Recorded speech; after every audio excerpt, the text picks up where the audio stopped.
Almost. We're actually almost live. Almost live. I think we're sending audio out. These were supposed to be sending audio out.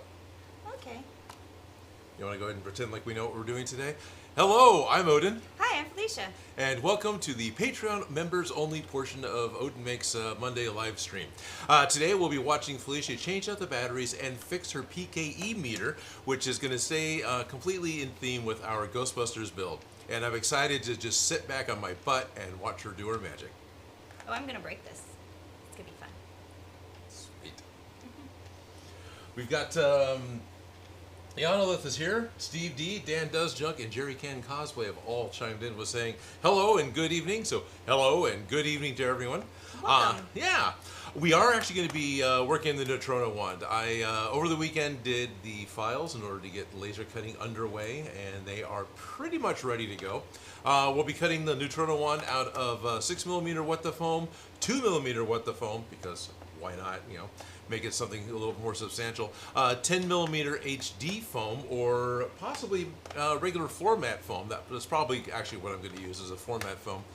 And then plywood, which I'm still going to have to dig out of my pile of rat's nest. Yes, my neatly organized pile of supplies I have off to the side of the building here. I see like a stash there, and a little piece there. Yes. So we'll figure it out when we get there. She's good at picking up plywood. It's like she's done this before. I'm really good at I Spy. Oh, okay, good.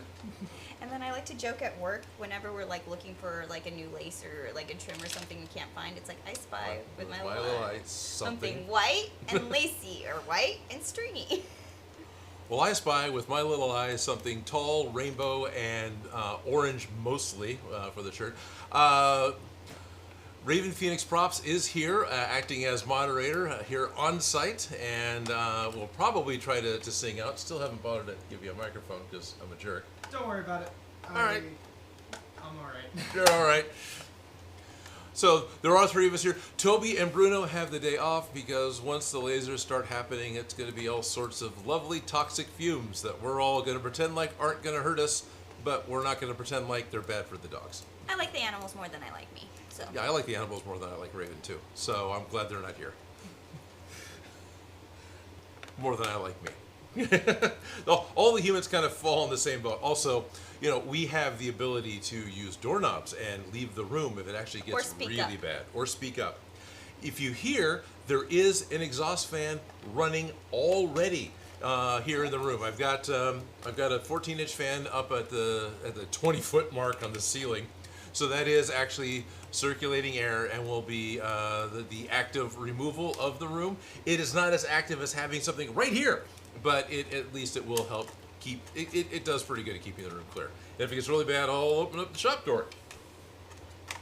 Anna says, hi Chloe. Hello. For those of you following along at home in the future views, have no idea who we're talking about. Raven Phoenix Props is also known as Chloe. That is my name. Yanolith says, I'm sorry, I've been burping like crazy. Get a microphone. Just glad I made it on time. Been trying to relax as much as I can. You know, if you're not feeling well, I'm sorry to make a joke of it, but yeah, that can be very not cool. Because there's side effects that, you know, additional sensations that can go along with burping like crazy that may not be fun. Will Connors is also here saying, hello all. All right, I am stuck on this part, and I don't want to break it, but I just need a... So as you put it all together, you put the batteries in. Okay. I'm taking it all apart because it didn't work with the batteries. So you put the batteries in. Yes. Did you turn it on? Yes. Oh, okay. And it didn't work. Okay. It didn't do anything. So I'm ripping it apart. Okay. Fair enough. Oh, I've got it at discount from Walmart. Oh, there we go. I think it clicked into place, whatever I did. Yes. Because these weren't even popping out, nor could I get them wedged out. But breaking it, it worked. Are you a ghost? Yes.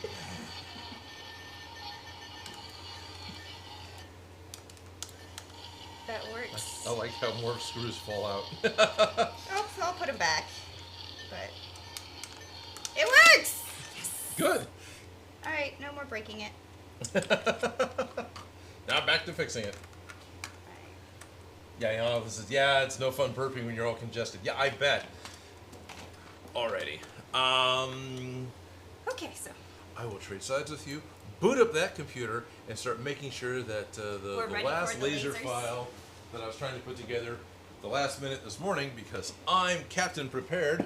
This Well, is actually don't worry, gonna work the we're way I want it live. to. Oh, so yeah, we're only alive. No one's we alive. do this all live. Also, I did buy some socket screws.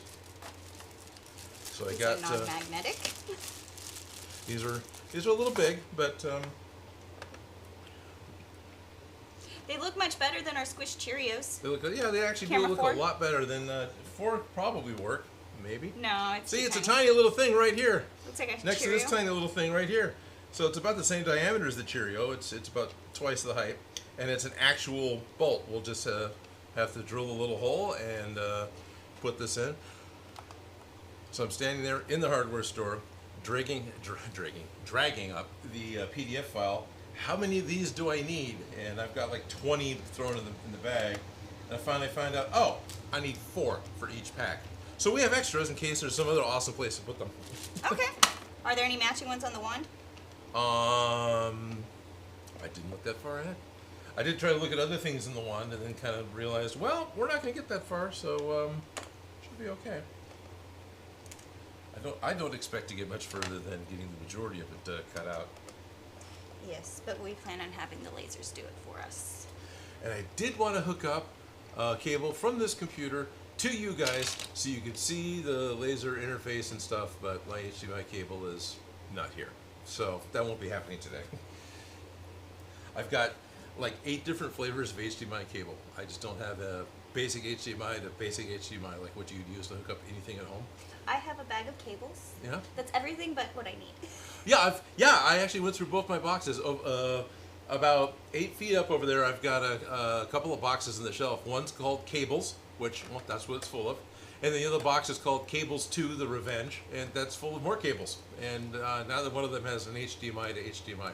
It's all DVI to HDMI, HDMI to mini HDMI, HDMI to, I don't know, some weird thing that doesn't really exist. Yeah, there's one that's cut.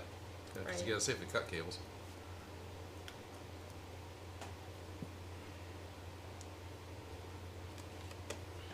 I almost have it back together. One more screw. This is definitely a Bad Tech Monday. Did you actually load? Yeah, technical difficulties. I feel like sometimes when my project's only going to take me about 5 minutes to do, I get stuck either on like rethreading my sewing machine because it's like decided to get all tangled up, or I have to like restart my computer because it doesn't want to print the thing I'm trying to print. Yeah. It's mostly the technology that like adds like 10 times the time to it. Yes. Yeah. And then when it goes smooth, you're just like, Oh, hey, it worked the way it's supposed to. wait, what's going to screw up next? You know? All I need is a perfect climate-controlled room with, yeah. Okay, but this works. That's good. You know, if you hit it hard enough, Yes. right? Percussive maintenance wins again. Alrighty. Yeah, I think you're a ghost.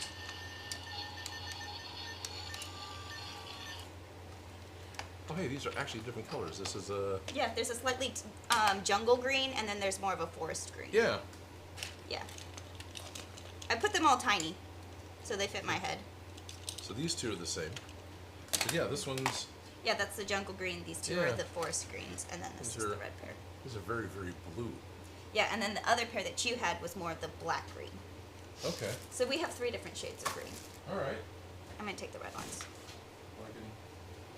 I can definitely, honestly say it's not easy. Anyway.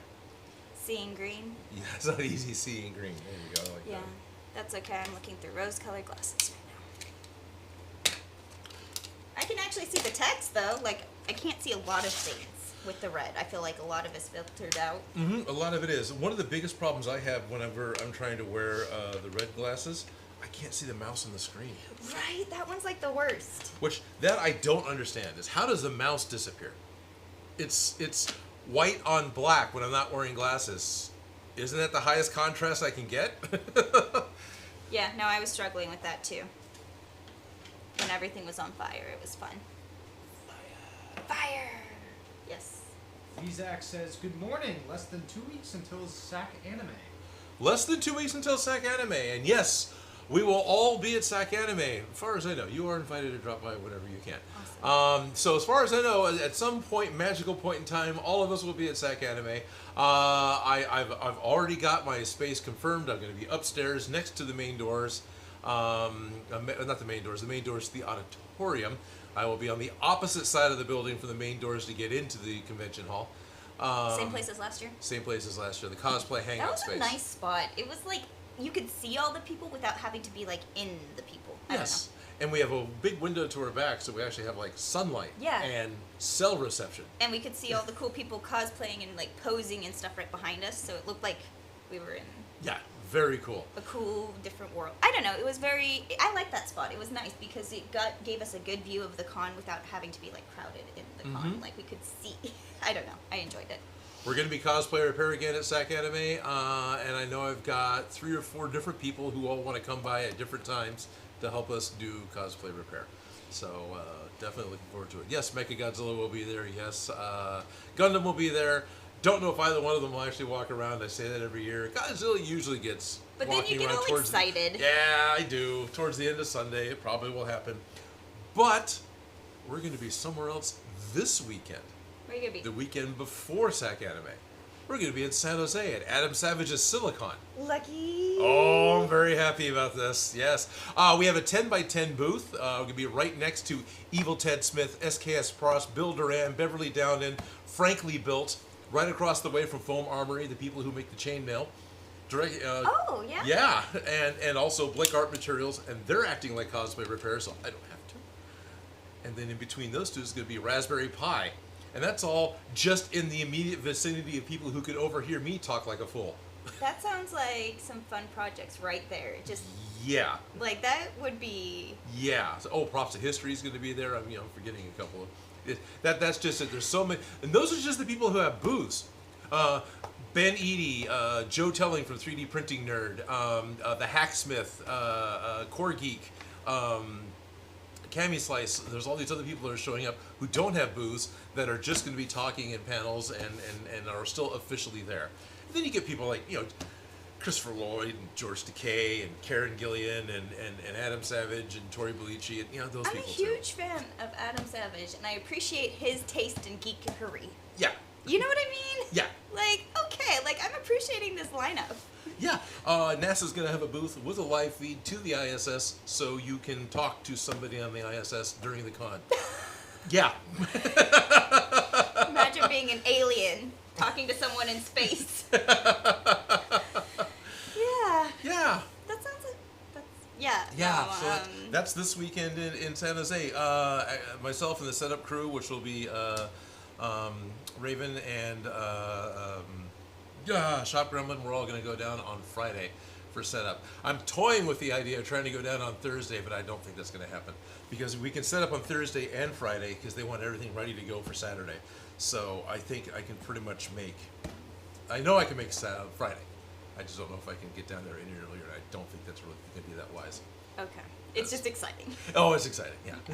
It's exciting because all those other people I'm excited to meet, they all have to be set up too, which means they'll be there on Friday. It'll be more I get 3 time, days to hang out with them. Yeah. I pick it up. Yeah. Phil Tippett's going to be there. Who's Phil Tippett? He's the guy that did the stop animation from Jurassic Park. Yeah, and like RoboCop and the chessboard in Star Wars and Starship Troopers, the bug stuff for that, and yeah. He's going to be, because he's out of Berkeley, he's going to be there as well. Speaking I wonder if he pioneered the new technologies. Some of them, yeah. He was one of the ones that talked about how to bridge the gap between CG artists and stop animation with the DID machines they built, the dinosaur input devices. Interesting. So they made a stop animation armature with tiny servo motors on it. And then the stop animators would animate the dinosaurs, and that's how they did the motion programming for Jurassic Park, because they didn't have any other way to do it at the time. Right? Yeah. Worked on one stop motion, and I'm just like appreciating. 5 minutes. No. Right? I worked on this for 5 weeks. It's 1 second. Yeah. Right. Oh, but yeah. Yeah. I think it's going to be fine. I'm very excited. I'm very excited. And then something else I'm excited about, in 3 weeks, I'm not going anywhere and I can just sit. Because at the end of SAC Anime, I'll have gone to 4 cons within 5 weeks. Yeah. Yeah, I'm okay with, screw y'all, I'm going home. You're done being a little social butterfly. Yes. Dan Does Junk says, I'll be going Saturday and Sunday, hopefully. It'll be my first con I'll be cosplaying in. So Dan Does Junk will be there. Yes. Oh, cool. Excellent. We'll be watching for you. Which one? Dan Does Junk wrote, it's a surprise. I haven't told anyone yet. All I can say is it won't be my Gundam, sadly. Still not done. Oh, okay. So, Right. but Just saw on Reddit this morning someone is working on an RX-78 Gundam. They want to take the Dragon Con, which is the same weekend as SAC Anime. And they've got the majority of the body built, so they're now starting to like smooth it out and get ready to paint it, which is very cool. Yeah. Made sure to share that with Joe, and he's like, oh yeah, I saw that. he's like, oh yeah, no. Already read it. Yeah, exactly. Yeah. Exactly what you're supposed to say. Mm-hmm.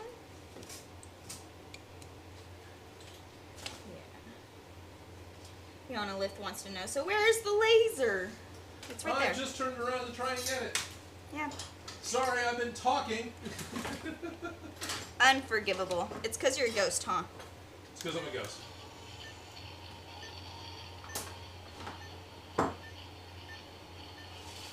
Yeah. Yeah. Am I still registering as mostly a ghost? Mostly. Okay. Stupid, Oh, go for it. Stupid Monkey says, just go as Bumble Scorpion to a con. Yeah. You know, I thought about doing Bumble Scorpion at a con, but I don't know how many people would get it. Bumble Scorpion is totally a Dragon Con costume, though. That is absolutely the place to wear something like that. Lasers. Lasers! I love this machine. I even like the color. And this one's the one with the... That's a line from Raiders of the Lost Ark or Indiana I even Jones' like Last the Crusade. color, I yeah. even like the color. Yes. That He was- knows I all think about that was a Mercedes. Lexi sale, I think. I was just talking about that guy to a friend over the weekend.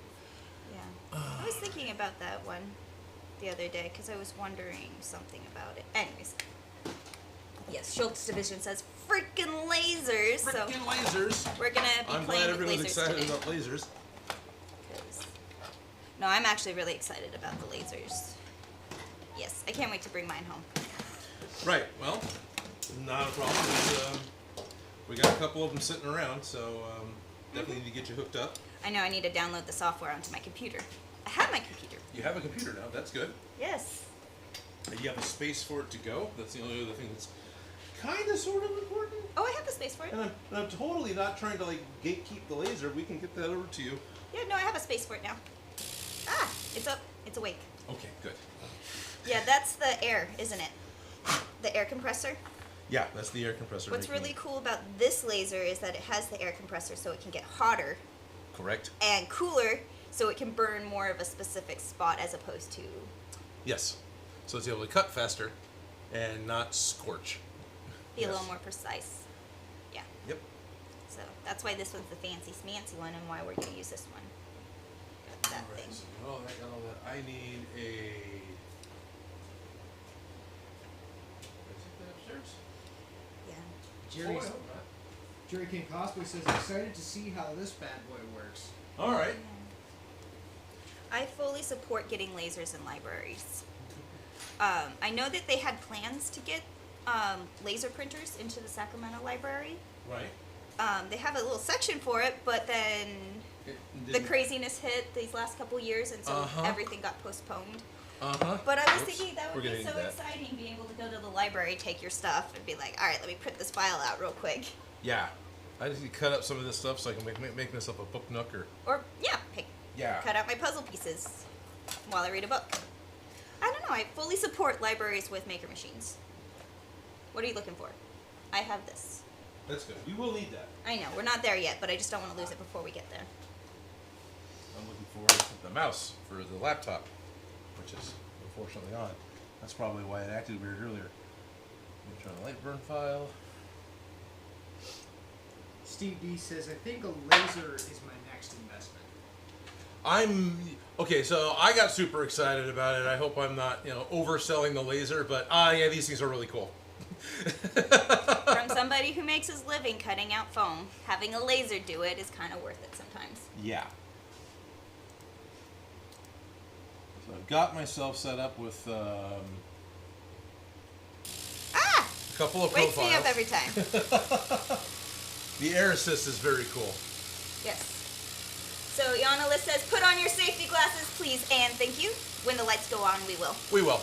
And then Dan Does John says, Felicia, I like how your ruler matches your dress. Honestly, almost didn't notice, LOL. Well, thank you. Oh, yeah. I didn't notice either. I threw it on because I liked the color. So thanks for noticing. We'll do this here. So it's as with most diode laser machines, it's actually got a fixed focal point. It's not something I can adjust like a camera. So they come with these aluminum. They're tangible adjusters, height adjusters. What are they called?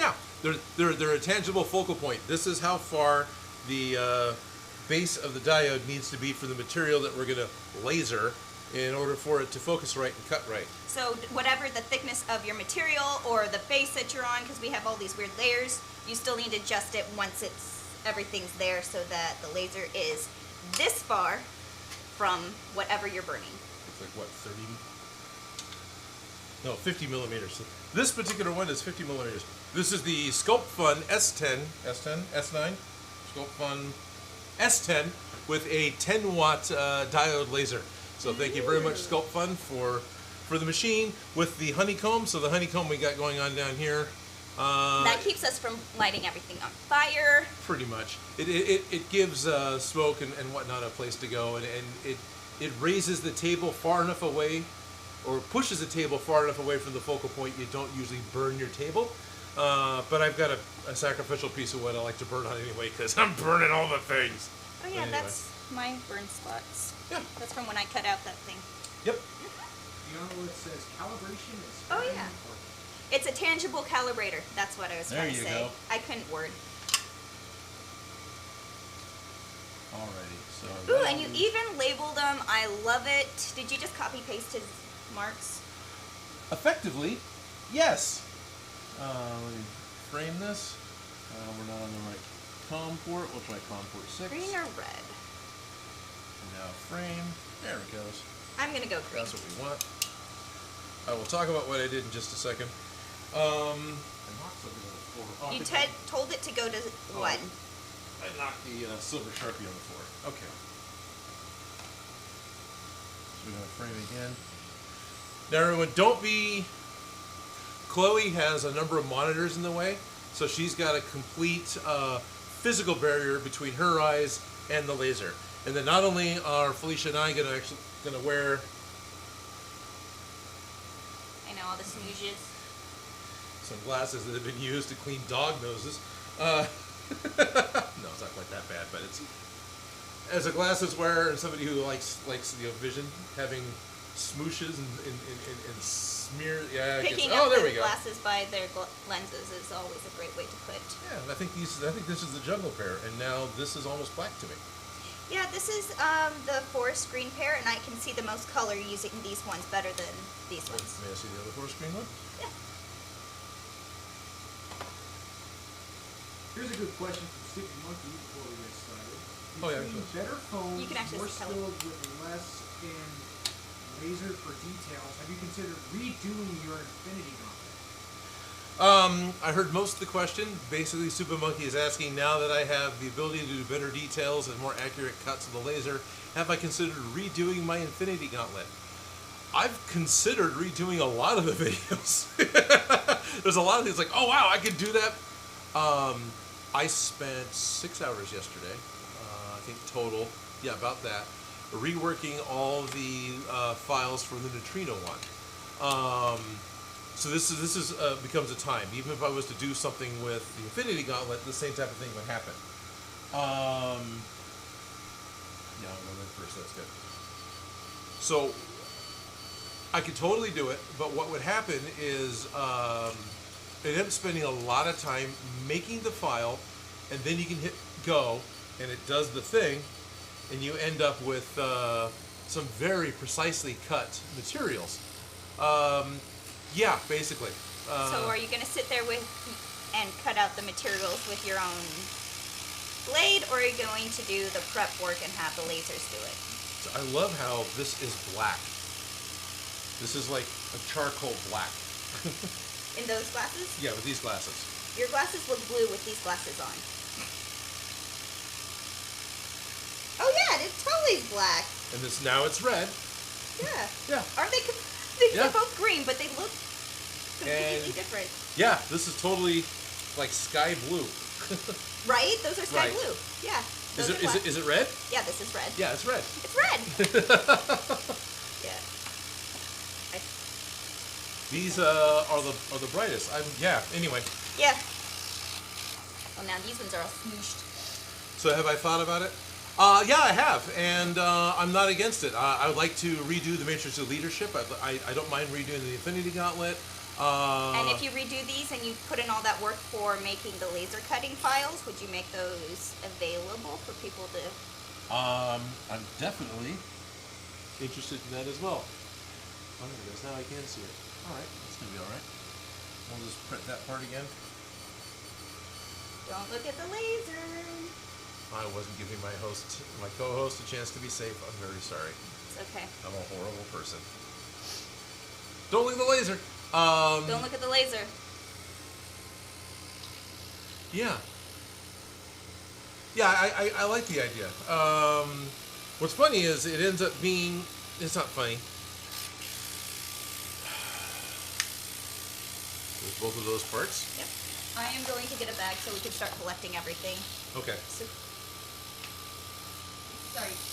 Didn't mean to interrupt you. No, you're fine. I am spacey. So, I'm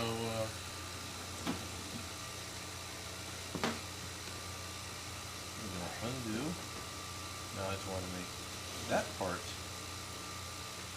disappear. Now we're going to go frame. Why make it? Let's smack this over here. Oh, okay. I can see what I can adjust to make it sort of fit. I was trying to answer questions. I'm super distracted, man. Does it smell like burning foam in here? Because I haven't noticed it yet. Not yet. It will. Okay. I saw the clouds, but I haven't noticed the smell I yet. could smell it a little bit. Oh, That's okay. also probably because I'm not highly sensitive to weird. Yeah, I am. Yeah. Also, Felicia and I have fresh air blowing right here That is just directly onto our heads, which And it's pushes going- it away from here, and it all goes right over there to our lovely mod, who is currently being modified. So at least they enjoy can the speak up for toxic themselves. smoke. Yeah. You can. It smells great. Yeah. If you need to move, please let us know. Just like Mom used to make. I'm burning. Just like Mama's cooking. So Dan Does Chunk says, nice Terminator cosplay. It's like the neuralizer. Yep. I'm gonna take this one. You know, safety first, people. Safety third. Not for you guys. Yeah. We have glasses. Would you like the red? you want a pair of or the glasses? I'm green? okay, because again, I'm fully blocked. The thing that's going to hurt me the most is the smell, but I've inhaled worse. Uh-huh. Is it? Primer. There we go. It fits. Yes. It's fitting, it's fitting, it's fitting. Yes. Alrighty. So this cut is going to cut out all the 2mm parts for 1/1. So this will take a little bit of time. What I did, okay, so Steve- Lost Wax Oz. Okay. Oh, okay. You got a question for Steve? Stephen D wants to know what part are you cutting out with the laser, and please explain, which I think was exactly Okay. what you're about to do. So, I took the entire pattern that Chris had put together from Lost Wax Oz. This is strictly the Neutrona 1 pattern. And originally I was going to redraw everything so I could have the vector graphics to be able to cut the vector lines so the machine could actually cut everything out and cut all the parts. So right now I'm cutting out all the 2mm foam parts to make a Neutrona one. So if you're watching the watching Chris's video. Which one? That. Oh, nope. I thought that would work. It didn't work. That's kind of boring. Well, I think all we're going to do is that. Okay. So much for picture-in-picture. So much. Sorry, I tried. It's okay. So if you watch There Chris's video over I at did Lost it. Wax Oz, he's made a full pattern with all the pieces you need to cut out from different thicknesses of foam to make the Neutrona one. So there's 2mm foam, 6mm foam, 10mm foam, and 1/4-inch plywood. And thankfully these machines can cut all of those. There's also a couple of other like printout things that we'll have to just print out onto acetate or something. Yeah, those are the decals, right? There's one decal. There's a bar graph decal, and then there is a sizing guide for knobs and buttons. Yeah, okay. So we print those separately. After spending about an hour making a lot of the parts, I then realized, oh wait, PDFs, you know, the file format that Chris saved his file into. Yeah, in order to save size, those are all vector graphics based, and I can import the PDF file directly into Inkscape. I did that, and look, I can just modify the existing lines that Chris did, and I don't have to redo anything. Thank you, Chris, for doing the hard part. We appreciate it. Thank you. And if you want to see how to do this, like, not this way, he does a video where he, beginning, middle, and end, shows you how to do it, as opposed to our dragging it out. Yeah, it looks like it's... Burning? Yeah, did you not do... Well, it kind of started with just the embossing first. Oh, the fill's on the wrong line. Okay, that's fine. Okay. I try to do the final cuts last. Okay. Because there's one more round of... You don't want that happening where pieces pop out like that. Yeah. It's nice that it has that little burst of air to blow it out of the way, but at the same time... Right. that little burst of air blows things out of the way. I forgot to pay attention. That's okay, it'll probably be fine. Cut. That is a clean cut. I love the fact that pieces it come looks out. too legit to quit. I am so impressed with lasers. Yeah, I hope you guys don't get sick of the Odin Makes laser burn everything channel. Honestly, I fully support getting these into libraries. Yeah, I would agree with that. So one of the things I did with the PDF as well, the idea with the PDF that you print out on paper is now you're looking at the side that you want to keep, and it has all of the numbers on it. So you take this side, which is the pretty side. It's the what are the sides of the fabric again? The right side versus, or the fashion fabric versus the wrong side, or the back side. Okay, yeah. Well, I thought there was a term right for side that. versus wrong side. Okay. Yeah. Look, So if you have smoke. we're a little smoky. You might be able to see that at home. We should have gotten lights. Whole laser show. Anyway, sorry. That's all right. I'm easily distractible. So one of the things I did to make sure is any asymmetrical piece, which is a bunch of them here, I actually flipped them backwards. So all of the engraved labeling I'm putting on here, that's the glue side. Okay, so we have every piece that has a label on it, that's the side that gets the glue to go onto something else. So there's definitely a right side and a wrong side. There's definitely a right side and a wrong side. Now a lot of these are just square, so I didn't have to do anything special. But still, the intent is... Smoke is just coming out. the intent is to we put contact cement where the writing is. That's good to know that the writing side goes down. It's Always. the wrong side. Always. Yay for thinking ahead! Because Trying. it doesn't always happen with me. No, it doesn't always happen, and it hurts sometimes. Right. Twirling things in your head, doubling the pattern or recipe. Right. And then left and right, so you have to flip things. Yep. Anyways, all sorts of ways we could get messed up. So I've tried the machine at this point has done all the basic labeling. So in the laser file that I'm using light burn is the type of interface that I'm using to run the laser, and the computer is directly running the laser. I'm not saving it to a Your face is card. behind the laser. Just warning you that you keep jumping behind the laser. It's okay, you've been replaced with a laser. Okay. Please take the hard part of the job. Thank you, laser. Thank you, laser. We've made all the labels I wanted to put on there, and within Lightburn you can assign colors. So as a human, I can see these trace lines are going to burn at a particular rate and a particular These intensity. ones are going to cut all the way through, and these ones aren't. Or yeah, these are going to light deep etch. ones. These are going to be a deep etch. These are going to be a cut all the way through. So we've done all the light etching, which for me I've saved as red. We've done all the cutting, which I prefer to do last, but I forgot to fix that. So those are all saved as black. And now we're doing all the light etching, which is saved as a light green. And the light etching actually has a fill. So much like vector graphics programs, I can do a line or a fill. So a line will just draw a box, and fill will burn out the entire box, fill it in with a color basically. And that's what's happening now.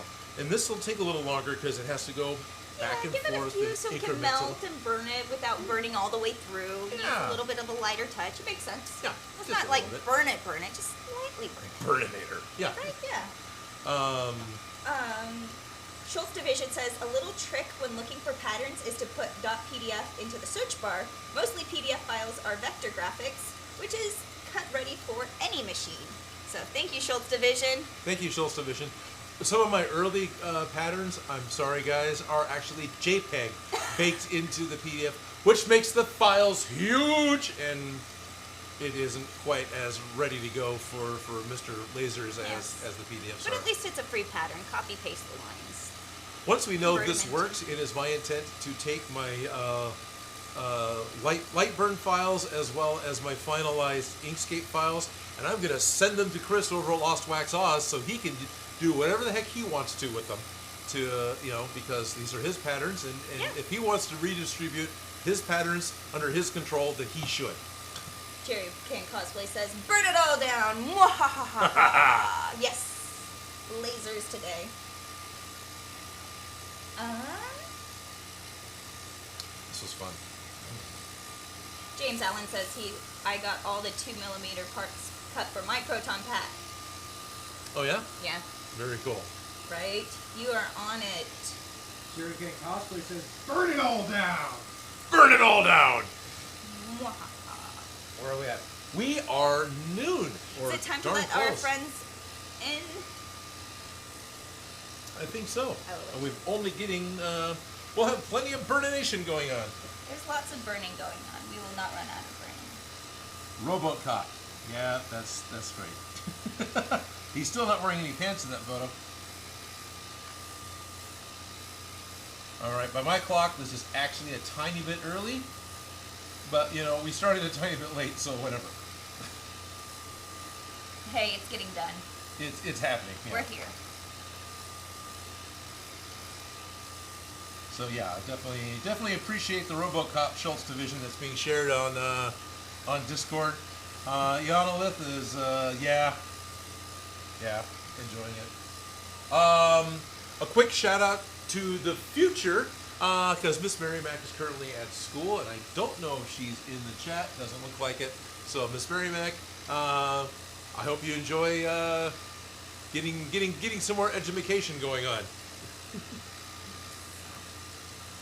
Steve D asked, will you be cutting kits from foam so we can purchase? Ooh, having them pre-cut out as opposed to just giving the files. That actually is a plan. I saw Pixel Cosplay. No, her name was slightly different, but she was doing laser cut kits for Jane Foster's helmet. She had them at C2E2. And for hers, they weren't even cut out all the way. They were just cut most of the way. So you can pop them out so it's easier to ship And and kind of keep them together like model kits. It was more kept together like a model kit. You had to go through and cut things out. Makes sense. Totally makes sense. If this works with having it done like this and things always go on the inside, yeah, I'm totally interested in selling kits. Eventually. Yeah, definitely looking at doing the whole, getting the paperwork put together to be able to have them at least at cons. But if I do have any kind of laser kit, you better damn well believe that you guys are going to be able to get a hold of them no matter where you are. So that's something I'll be shipping internationally. One of the first kits I need to get out, hi Jerry, is one of the Tommy guns. I need to get a Tommy gun sent out. Because I promised them I would about 2 months ago. My patrons are some of the most patient people. I thank you guys. Oh, hey, it's noon, and we're actually live now, live, public live. I don't know if anyone's popped in. But hello, welcome to the now public portion of the Odin Makes live stream. Good afternoon, my name is Odin. Hi, I'm Felicia. And today we're sitting here working with one of the laser cutters that I've got, cutting out all of the foam parts and wood parts that we're going to need to put together the Neutrona one to continue with the Proton Pack build. If you were with us in the beginning of the year, we spent 8 weeks just cutting out pieces. Just cutting out pieces for the packs. There's a bit of a difference in size here. The packs, of course, are backpacks and huge, and there's 2 of them. The Neutrona one's a little smaller, but it's still a complicated technical build with multiple layers. One of the things Chris did, Chris at Lost Wax Saws, we're using his pattern. One of the things he did was he would cut out all the bulk shakes, and he would hot glue them together. Then he would cut out a piece of 2mm foam that would then cover up all the seams and make it pretty. Yeah, it makes sense. And it also makes it stronger because you've now laminated, right? Yeah. So, yeah, we are just in process of cutting out the first round of 2mm parts. So in front of us here, in the little pop-up window that I'm almost standing behind, this is all the 2mm parts needed for one wand. We'll need to run another one of these sheets. This is a 2mm what the foam. We'll need to run another one of these sheets, and then we'll have all of the 2mm parts we need, and we can move on to more pieces. Then, yeah, this is a lot faster. But yay for the lasers doing the hard part. Now, something I was sharing with the first 45 minutes of the video. So, for those of you who heard this before, I'm sorry it's going to sound a bit familiar. For those of you who are just now popping in, thank you very much. For those of you who are in the future that are watching this played back and are hearing it for a second time, thank you very much. Don't worry, we're just live. We're just live. Phone calls. And I totally lost my train of thought. I don't know that number. I'm not answering. That's probably what. We're all dead. The hell was I going to talk about? I don't know. I was distracted. Yeah, I had my phone on. Didn't even turn it on silent. By the time I got done thanking everyone for listening to what I said earlier, twice now, I'm forgetting. I'm just excited to be able to cut everything out. Wow, I'm really... We'd taken the PDF file from Lost Wax Saws, and I was able to extract the vector graphic information that is stored within the PDF and reuse that to make my cut files. So I didn't even have to necessarily redraw this to make my new cutting paths within Lightburn. I was able to use the PDF that Chris himself made. The only thing I did do was reverse any of the asymmetrical shapes, right? Because on a pattern, you're looking at it, and you want to print it out on paper, and you lay it down on the pretty side of the foam, especially like format foam, right? You're going to have your texture side down, your smooth side up. That's the side you're going to trace. That's the side you're going to want to keep. So the asymmetrical parts I flipped over because I'm engraving the part numbers in for the fun of it, and that all has to be the glue side. And the ease of it. And the ease of it. Hopefully it makes everything easier. Yeah, there's a couple of pieces that are still too small that I can't quite do it, and I actually moved some of the information to the inside, or I made a whole separate frame around it, so it'll cut out the part we want, and then cut out another frame with the part number on it, but there's only a few. I'm sure we can size reference off the patterns. Right. That's why I print out the pattern so we can reference, but this just makes it easier. So what we've been doing so far is I've got the machine set up to do 3 different passes. I've got a light etching pass, so that's doing high speed, low power, so high speed movement, high rate of movement, a low laser power, and as it hits the foam, it just does a little bit of etching. That's what I'm using for the numbers and for the labels. And then it's done the cutting pass, which I'd rather do third, but I ordered them wrong. That's totally cut through the foam. We'll fix it on the next one, Yep. maybe, Probably. if we need to. Oh no, I'll totally fix it before we cut another one. Yeah. And now we're doing the deeper etch, which it isn't that much deeper, but what this does, it'll give us the creases and the marks that Chris calls out. And as we build these, if we come across a piece that I ended up cutting wrong, it'd be easy to pull up this and recut a new one. Yes. Yeah, so... And what's nice is that you already experimented with how hot and slow and fast the laser needs to move in order to etch versus cut versus Right. lightly burn. So... And all that information is different depending on the wattage of the laser diode you're using. This one's the 10 watt? This is the 10 watt. So I've got a 5 watt and a 10 watt laser. This is the 10 watt laser, which I'm very happy with because it goes very quickly. The very first video we did with Tommy guns and what was the other? Oh, Mjolnir. That took hours because it was just a giant graphic file that I was etching out. And also it was 5 watts, so it had to go a lot slower. It just took forever to cut them all out. This being a higher wattage diode is cutting a lot faster. I do have interest in some of those 20-watt diode that I've seen. Right, after playing with this. But you still need the air compressor. I feel like that's what really allows it to be hotter and faster, is that you have the cooling. So the blue tube here is, this is running actually to an aquarium pump, just for an air pump off to the side. That's where we keep the goldfish. That's where we keep the goldfish. The goldfish are blowing bubbles at a high enough rate that it's cooling the cut path and blowing the smoke out of the way. So we actually get cleaner cuts and less surface scorching. Yeah. It's It's like cigarettes for fish. It's cigarettes for fish, totally. It's the only way the poor fish can smoke. So what we need you guys to do is to pick up a laser cutter, because it's the only way you can support fish smoking. There's no fish, sorry, people. They're not smoking. Heck, nabbit. But we did get a super chat. You did? Yeah. From the real Mulkey. I think I'm saying that right? The Real Mulkey, $5 super chat. And they didn't say anything, but thank you, The Real Mulkey. So it's The Real Mulkey with a $5 super chat? With a $5 super chat. All right, so all of us at this point have said, thank you, The Real Mulkey. That's very cool. We have Mysterio 3D asking, are you going to New York Comic Con? At the moment, I do not have plans to go to New York Comic Con. If I was to go to a Comic Con like that, I would need to be... Do we have to turn it off? Well, I can. Well, it'll be quieter if I can. Yeah. Since it's off, I can see again. There we are. Look at colors. Colors. Like, everything's kind of rosy. It's all different looking, right? I would totally be happy to go to New York Comic Con at the moment. I don't have a sponsor to get me out to New York Comic Con. I'm in California. Getting to New York has that whole travel and hotel thing, and that's pretty much the only thing that's stopping me. Feel free to write your congressman. No, I'm just that's exactly it. Write your get Odin to New York Comic Con. But you can reach out to the con creators and see if your favorite vendors are going to be there. Yes. And Walker Industries asks, why are lasers dangerous to the eyes? Lasers are dangerous to the eyes, and these specifically because they are a bright UV light. And they are a higher intensity and a higher wavelength of light that our eyes are normally able to compensate for, because we have this whole atmosphere thing that our eyes got used to.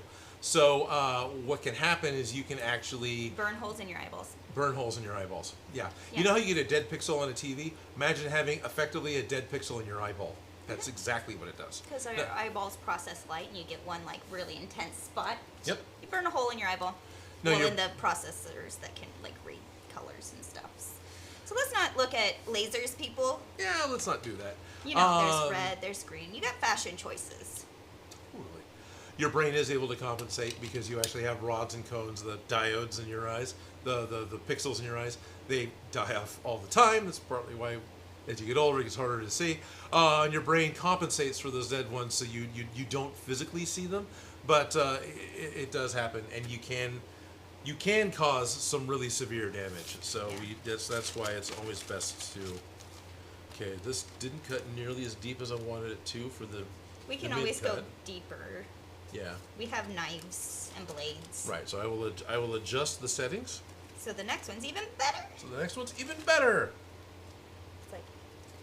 But as far as the labels go, everything's fine. Look, the circles are actually circles, and they're all the same size, and they all say cylinder caps.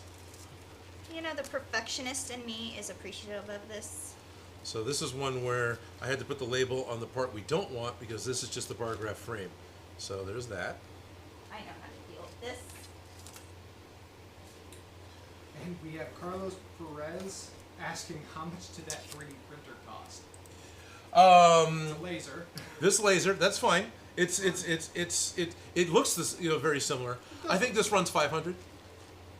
So about 6 with the pump and a few other little things. You can get a 400 version with a 5-watt laser. It just takes twice as long to cut. Yeah, I don't have the Sculpt Fun's got a weird, not weird. I as a streamer who likes to put up URLs to be able to find stuff, because I know people are watching. I want to get excited about the things that I'm excited about. Wish that Sculpt Fun had a simple, go to this website and you can find it. They don't. They have an alphabet soup link that they want posted, and I forgot to post it, so I can't. So we'll make that happen, yeah. But it's the S10. It's the Sculpt Fun S10. I've also got one from Two Trees that's in an enclosure that is also a 10 millimeter or 10 watt laser. It just has a smaller cut surface, but because it's in an enclosure with its own ventilation system, it has a Does it have filter. I know not all your lasers have No, this. it doesn't have air assist, I don't think. Okay. So I think this is the only one I have that has air assist. Yeah, this was one of those features that not all of them had, but I genuinely appreciate it. I generally appreciate it too. Yeah. And Smash Up Mashups is asking, would you consider making Wolverine's adamantium claws? I thought about it. About the only way that I think I could make Wolverine's adamantium claws by hand is going to be, what's that stuff? Yeah, she knows. Sintra. That's the one. Which actually I can't cut with a laser. You don't want to cut PVC with a laser because it creates a toxic fumes, and the way it melts, it can actually clog up the laser, the diode, because it spatters and does nastiness. Yeah. Okay. I'm like, wait, how does? Well, PVC is the whole polyvinyl chloride. There's people who are this still glass. afraid of chlorine gas, like World War I, as if it was a thing. Yeah, I can see it going up and burning, and then this. Yeah. Okay. Yeah. So that's why you don't do PVC. Okay. No PVC. No Sintra. No Sintra. No PVC. But you can't cut metal. You can. What if you made metal ones? Could make aluminum claws. No, totally could make aluminum claws. This machine is not going to be strong enough to make aluminum claws. I could draw the pattern onto aluminum and then cut them out a different way. I think I have access to a machine that could probably make the shapes of the aluminum claws, and then we could shape the rest by hand. Would they be con-safe? Snowboard, no! But they'd be fun. It would be a lot of fun. They'd look sharp. Yes. Walker Industry wants to know, do you guys like to do the different color foam for your own sake, or just the camera, or both? It is just the brand that we choose to use. It comes that color and that thickness. So if we're using 2mm, 4mm, it's color coded because that's the way it comes. Not because we chose that. Honestly, I've either choose black or white consistently for the whole project. Pretty much, yeah. For painting reasons, but because it comes in those colors, that's why we're using them. And it looks like we're ready to make some chicken with these packs. Oh, that's not bad. And DJ Stumpy says, now I know a laser cutter may cut more, but laser cutter versus Cricut, yeah, no contest. Watching something burn is obviously better.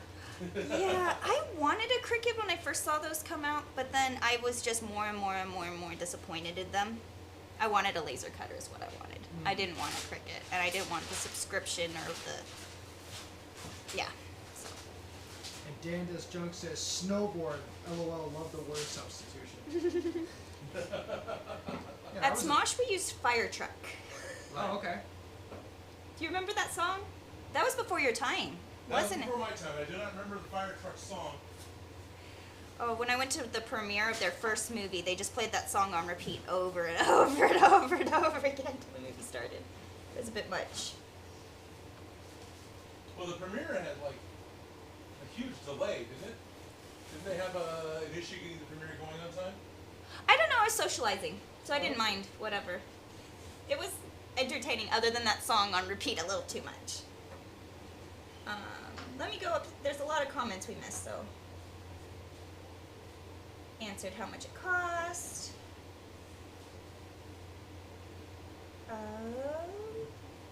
DJ Stumpy was looking forward to this episode, so I'm glad we're doing it. Lasers today.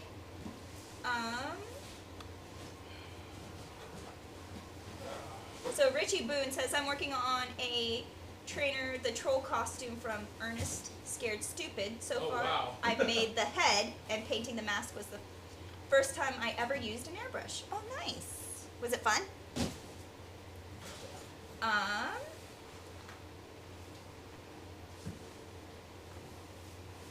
Carlos Perez says do the full costume. We're planning on it.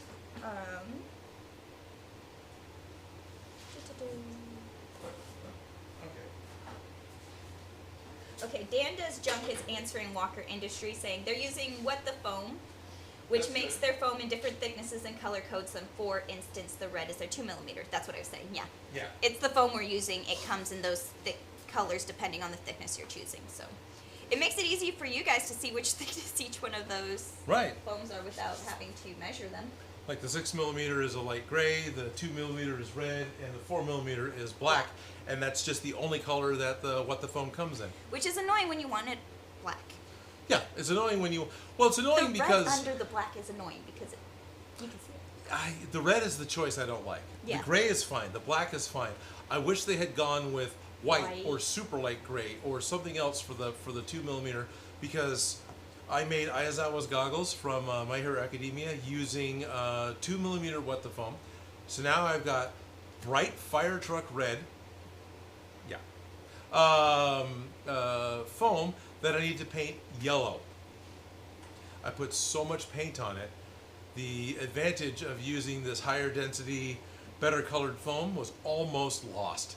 I've mentioned it to Skylar at Cosplay Apprentice that, hey, we really need colors other than red, because this just... Red is hard to cover. It's hard to match. It just... Yeah. It stands out nice and bright, doesn't it? It just pops. If I want red, it's great. But if I don't, yeah. You have to paint he it said well. they're kind of looking at it.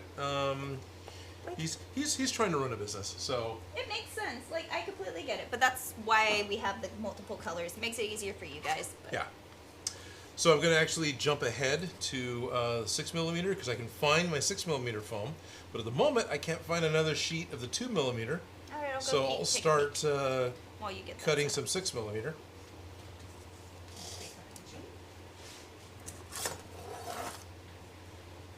Might be in the 3D printing room. Okay, I'll go check in there.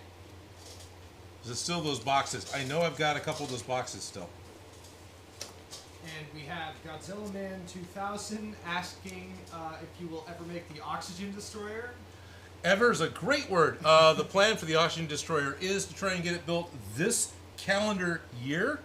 At the moment, I am hip deep, neck deep in cons and making sure that those happen. Those are the comic book convention. I'm not conning people out of money.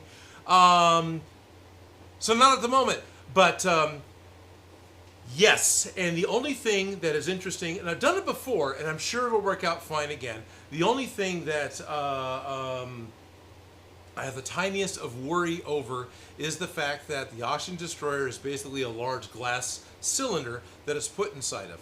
I can make one of those out of lightweight polycarbonate and roll it up in a tube, and that's probably exactly what I'll do. But the last couple things I've done, those tubes seem to split apart after a little bit. And I kind of want that to not happen on the Oxygen Destroyer. So that's one thing I'm like trying to figure out. So with all that, we're just going to hit save. And now we're going to regret my decision because I just lost a piece. But I'll have to put that part back. And I'm going to open up a new recent project. 6mm foam, 4840. Yep, alright. I just need to... Oh, no, these are fine. That's fine, that's fine, that's fine, that's fine. Okay. Power on.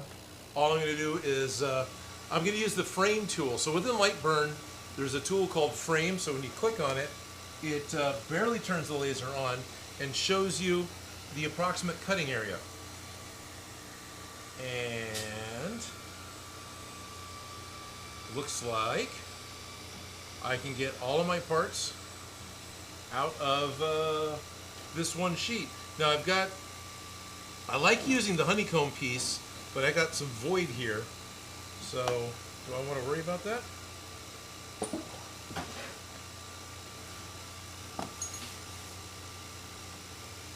course will just fall out.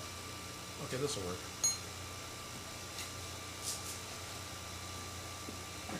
And we have Ollie Zavala saying, Odin, based on your videos of Lego props, have you ever considered making a custom Lego minifigure? Assuming as a prop? Yeah. Yes. We can just cut it out of that, yeah. I found it. Felicia found the giant sheet of it, so we'll just need to cut a piece out of it so we can laser it right. I keep trying to find these pre-cut sheets because I know I got those convenient boxes and I'm hung up on that, but we got the material we need. Custom Lego minifigure, yes. That was definitely a thought. There's a couple more Lego parts I want to make first. I've even thought about making a Lego R2-D2 out of foam at the same scale of the props that I've made. I think it'd be pretty cool. R2 would be probably about 1.5 feet tall, maybe not even that tall. He might only be like 14 inches tall. And then the Lego minifig would be just under 2 feet tall. I have returned from battle. Oh, Felicia has returned from battle. I had to battle all the foam and the boxes and the stuffs. that I got. Yeah, there's a lot over there. But you did find. My quest was successful, and I have the right size, even though it's too big. You have the right thickness, yes. Looks good. All right, so let's go ahead and getting set up. Let's go ahead and get some 6mm cut. I did not mirror the computer that I'm looking at to the switcher so you guys could see it. I apologize. It's just a black and white image. It's terribly exciting. It looks like AutoCAD. This is pretty much all set to go. I think I'm just going to let it go and Wait, hope lasers. for the best. Safety third. I'm 100% on that. Now, Crazy. something else I am doing is these little pieces that cut out. Do you want to save those? That look good. Not in there. We don't need them. But I've got a bin over here Of bits and bobs. of round things. So the round things are going in there. Yay to save scraps. Alrighty. So for all the extra noise, I apologize if it's a problem that we've got air assist running. We've got ventilation for the 10-watt Oh, laser. look how tiny it is. We've got. Oh wow. I tried. Wow. What did it do? That's. Oh, you hit a different button. Did I hit a different button? It's over here. Here it is. I'll hold up my Nintendo Switch so you can see the thing. I have no idea why Blackmagic thinks that's convenient, and that's the default. That's okay. Yeah. Waynard says it's better than watching paint dry, so there's that. I've got a video for that, Waiter. Thank you. Yes. All right, you got your eyes on. You got my eyes on. Yeah. We're going to do the heavy etching first, and then we'll do the light etch, and then we'll cut the parts out. Heavy etching first, not light etching first? I don't really care which level of etching happens first. The part that should take the longest we're going to do first. Sounds like a plan, man. Cut might be out of bounds. No, it's fine. But thank you for thinking of that. Smash Up Mashup says, at Odin Makes, if you can't use what Felicia said, you could always make the claws out of the old-fashioned way with foam in your early videos. Also, Felicia, that's a nice dress. Thank you. It is a nice dress. Thank you. I could make it out of foam. And I'd probably make it out of Reinforce it with what the straws. foam? Chopsticks, something like that. The issue is anything long and skinny like that has the same basic problem. If you put a small thing in it to reinforce it, it still has a pokey issue, right? You've got this thin thing inside that's resting here against your fist. And if you have to accidentally hit someone over here, either one of you can get poked through the foam. That would suck. But then there's also the bigger problem of they're going to wiggle. Wiggle, wiggle, wiggle, wiggle, and now bugs me. We had a couple pairs at the costume shop. Yeah? It's not as big of an issue as you'd think. Okay. But the ones at the costume shop were probably injection molded. Probably. Well, no, they had a pair of metal ones, and they had a pair of the plastic ones. Okay. So yes, the plastic ones are probably injection molded. Yeah. I've seen a number of those at cons, and they look great. Basically, Wolverine's claws are a really, really good 3D printing prop. I believe it. Yeah, that is definitely a prop Also that would seems be very fragile 3D if you printed. 3D printed it, though. Yes and no, depends on what you print it out of. And Raven's super excited because she's a 3D print head, and everything. one of the metal pins fell out of the handle of the Ryobi toolbox that Cosplay Repair goes in. Oh yeah. First thing out of her mouth was, we know we can 3D print a new one, and then she realized, oh yeah, that's going to support a lot of weight. Yeah. There's a reason why it's metal. But it's interesting that fell out. But you could 3D print and then cast it. But then that's a whole bunch of stuff. So at that point, can't you just order the piece you need? Pretty much. Yeah. Let's see. What are people saying? Bernie Davis, a foam throw blanket. You know, Hire for Hire, one of the fun Patreon members I've got, who's the I always say this one, Zombie Prevention League. Was that it? Prevention Squad. I think they'll take any grouping. I know I'm really sorry, Hire for Hire, that I constantly get your zombie preventive maintenance crew. Anyway, at StockToCon they gave me a Godzilla throw blanket with Godzilla versus Ghidorah. Yeah, it was pretty cool. That's awesome. It was pretty cool. That is awesome.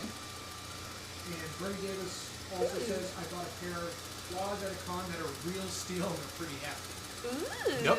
Those were the ones we had at the costume shop. Those were very fun, but we didn't rent them. So if you're going to a party, depending, is it a private party, is it a group event, are you going to go with, like... Right, how much alcohol is involved. Yes, Yeah. and do you want to babysit your props? That's a real Yeah. thing. You put it down, it's gone, you Yep. have to be, is it going to be attached? So there's a lot of those kind of questions you ask before you're like, okay, do you want to pay the deposit if you lose this? So in the movies, there was multiple sets. You had your aluminum hero set. You probably had it could have been a steel hero set, but there was definitely at least one set that was actual metal that you could actually cut through lightweight stuff or get good close-ups of. There was also probably a set that were super short that were digitally enhanced to look like a full set. So that, yeah. Yeah, so he was able to hold on to something and he had a good reference point, but it was safe to claw at somebody because you were going to miss them. There's also going to be the rubber sets and probably lightweight plastic sets, and I think they broke most of them in the first X-Men movie. I believe it. And I think Wolverine specifically in the first X-Men movie with his leather X-Men suit, all 6 costumes were destroyed by the end of filming. Oh, I believe it, 100%. Having been the person who needs to get that stuff, Yeah. I 100% believe. Yeah. We get 5 shots at this one because that's all I made. Yep, pretty much. Make And sure unless this you works. want to wait for me to put them back together and make some more. And speaking of X-Men, yet another one of the guest stars that will be appearing at Adam Savage's Comic-Con is Ray Park, who was Toad in X-Men. But he also had this other little part that you guys might know. He was the Headless Horseman for Sleepy Hollow, the Tim Burton version. But also, there was another movie he was in.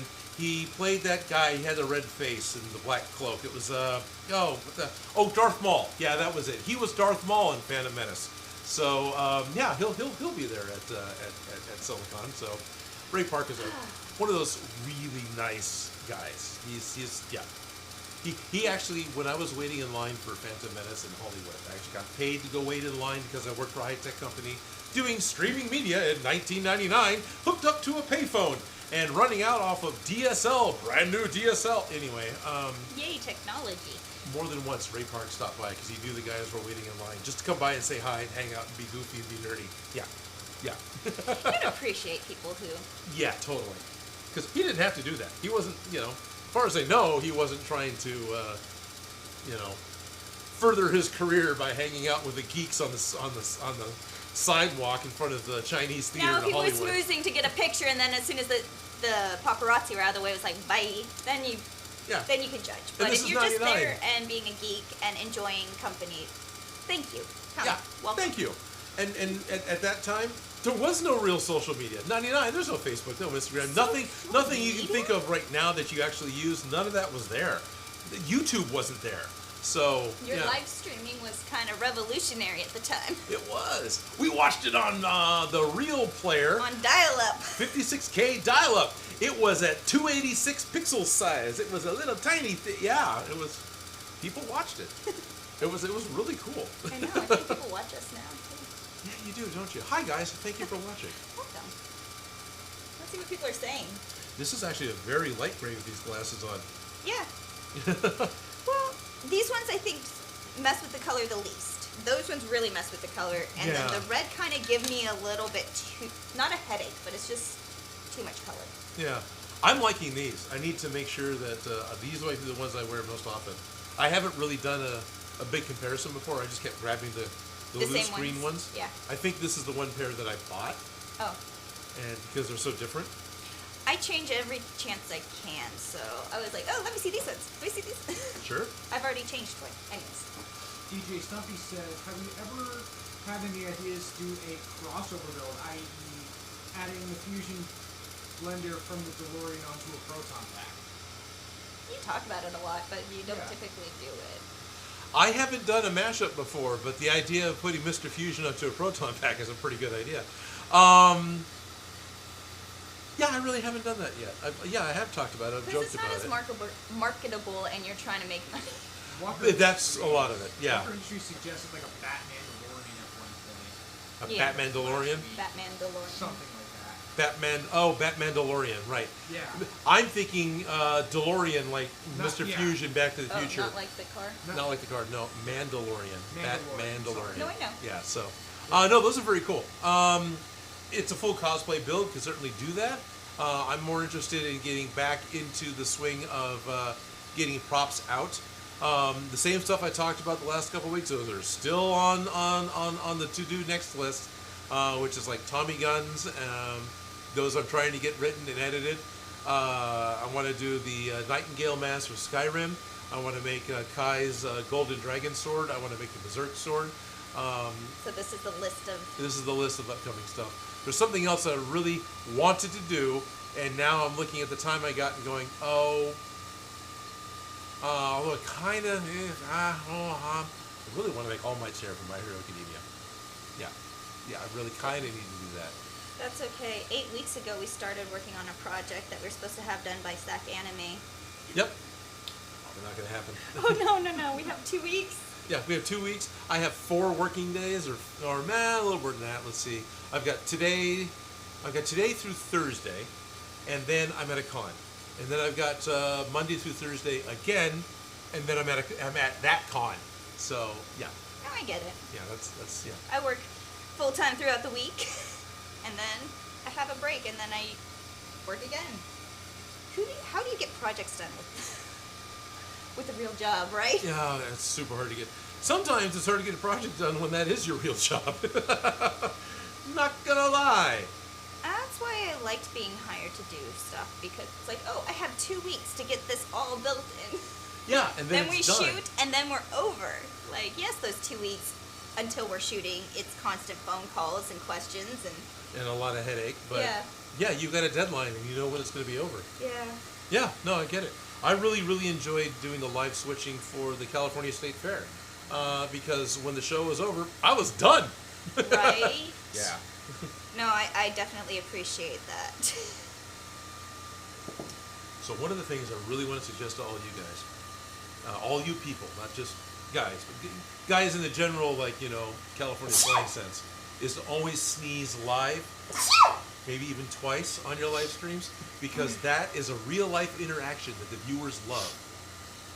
Get yourself a co-host and make sure that they bring you treats. I was going to feed them. I'm going to eat my treat that was brought to me. I've got a Sven Hart's breakfast claw, and I'm going to be eating this greasy delight right now.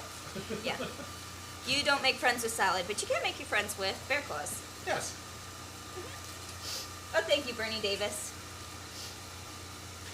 Aw, Garrett Wittenberg says, you guys look badass with those sunglasses on. Like you both should be saying, I'm a friend of Sarah Connors. Yeah, I'm a good friend of Sarah Connors. Daniel Banner Cosplay Kid 29 wants to know, any props for this Wednesday? Trying. It's been an interesting few weeks. I've got one built, trying to get it written. So maybe. Yeah. Leonard, did you color coordinate your dress to your measuring tape or vice versa? I have over 100 measuring tapes, so they come in all the colors. I made a dress out of measuring tapes. Pink, yellow, white, blue. I think those were the 4 colors that it came in. And so I still have a whole box of them left. And I liked this color. So, and then I have a whole collection of the vintage weird ones. So, I have too many measuring tapes. Can you have too many? Yes, you can. Yes, you can. Yes.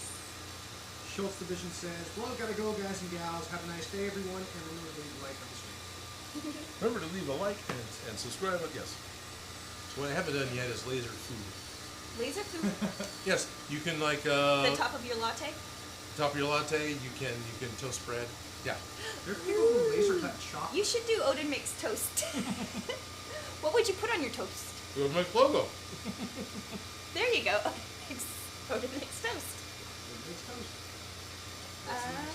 Cool video.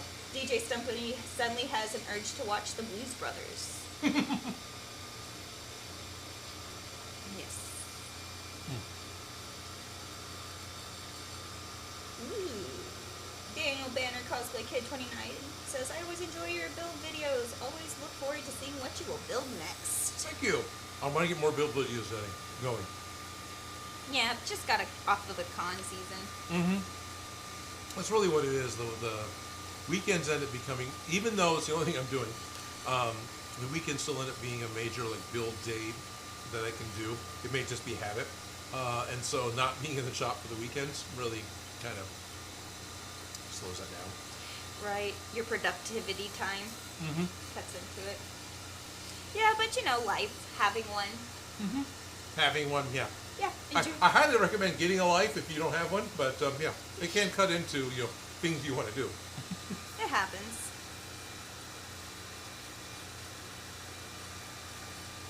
Fiona Lift says, at Odin Makes, I would have an egg and hole. I love cutting out the center of the toast and try and fry an egg in it and add cinnamon. Mm-hmm. I usually do the heart-shaped cookie cutters, so do some fun That's cool. shapes. Hey, we're now onto the cut phase. Oh, look it's burning. Look at the smoke. This is where we get the lasers, like, shining through the smoke. Mm-hmm. And that's how the show gets really... This is how you know it's a show. So this pass is going to cut out all the 6mm foam parts we need to make the Neutrona one. This is one, all the parts for one. Yes. So as soon as this is done, I can put in another piece of this same type of foam. And we just do it all over again. Okay. And then I'll we. get a second bag so that we can do them. Oh yeah, there you go. So we don't have to. I got my bag. I got your bag, sort of. Well, one bag for. There's one part in there yeah. that's duplicated. That's duplicated. That's duplicated. Duplicated. Yes. So I'm not like super stressed about it, but I'm not either. It's all labeled. It's not like cutting all the parts off of your Gundam runners, throwing them into a baggie, and then looking for the ones that look like the right shape. Right, Joe? That's actually one of the ways that Joe likes to build Gundam. He's actually done it so often that he no longer enjoys the hunt of the parts. He just sits and cuts all the parts off and rubs the sands and cleans the nubs off, because the nub is the last little bit of plastic left over when we cut it. He does all that finishes work. his edges. Throws the parts, depending on the kit. Sometimes he just throws it back in the kit. Sometimes he separates these are the arms, these are the legs, this is the torso, into little baggies. And then when it comes time to build, now he grabs the portion he's actually working on and starts looking for the parts. Okay. Right. Makes sense, but I look at a bunch of like colorful plastic boogers, and I mean, I get it. I enjoy Lego. It's the same type of thing. But I have to color coordinate, and I keep my pieces kind of together. okay. Like, depending on what my project is, I'll have it like stacked, because like fabric pieces, a lot of the pieces that you cut out just look like scrap. Yeah. So I'll have it the orientation that it needs all folded or pinned together, and kind of. At work, we have clear bins, and I use colorful clipboards in my clear bins to kind of keep everything visually organized, so I can organize things in order and then just use rainbow colors so I can know exactly what things are across the room that I'm working on. And then there's some times where I'm working on a project and it'll all be in one box, and I'll just, hey, at least it's in the same bag and it's together. Right. The project bag, the project box. The project box, the project bag, the project binder. Right? Fully. Those habits that I've been like, look, we need a box for these projects. We gotta do the thing. Yes. Organization is half the battle, I suppose. It used to be knowledge was half the battle, but you know that was an 80s thing. You want to cut to knowledge camera is 3? power. 3? Yeah, just go cut to camera 3. There's a wee bit of a close-up going on. Yes. See what I can find with the Hey, cameras. Odin, you should make a predator mask. I should. I need to watch Prey. I might get a chance to go and watch it this week. I'll take a time out during the week because I've got a friend that's got access to a way of being able to watch it on a big screen, pretty much in a theater. Ooh. And I'm looking forward to that. Wow, I can't see the red at all. Oh. This one's red. Yeah. Garrett Wittenberg This one's has a red. good idea. Sorry to interrupt you guys. He says, make a Predator Ghostbuster and have the Neutrona one on his shoulder. That's actually kind of a cool idea. Yeah. I like the star flare coming from the laser. Is this good for the camera? No, but that looks cool. Guys, don't stare directly at the light. I I can't help it. can't help it. It's so beautiful. You have the star flare, but it looks fine. Repair Tech Tony says, first time tuning in for a live. Really enjoy the videos. I made myself a chainsaw prop for my Ash costume a few years back after watching your build. Thanks for the inspiration. Well, That's awesome. You're welcome.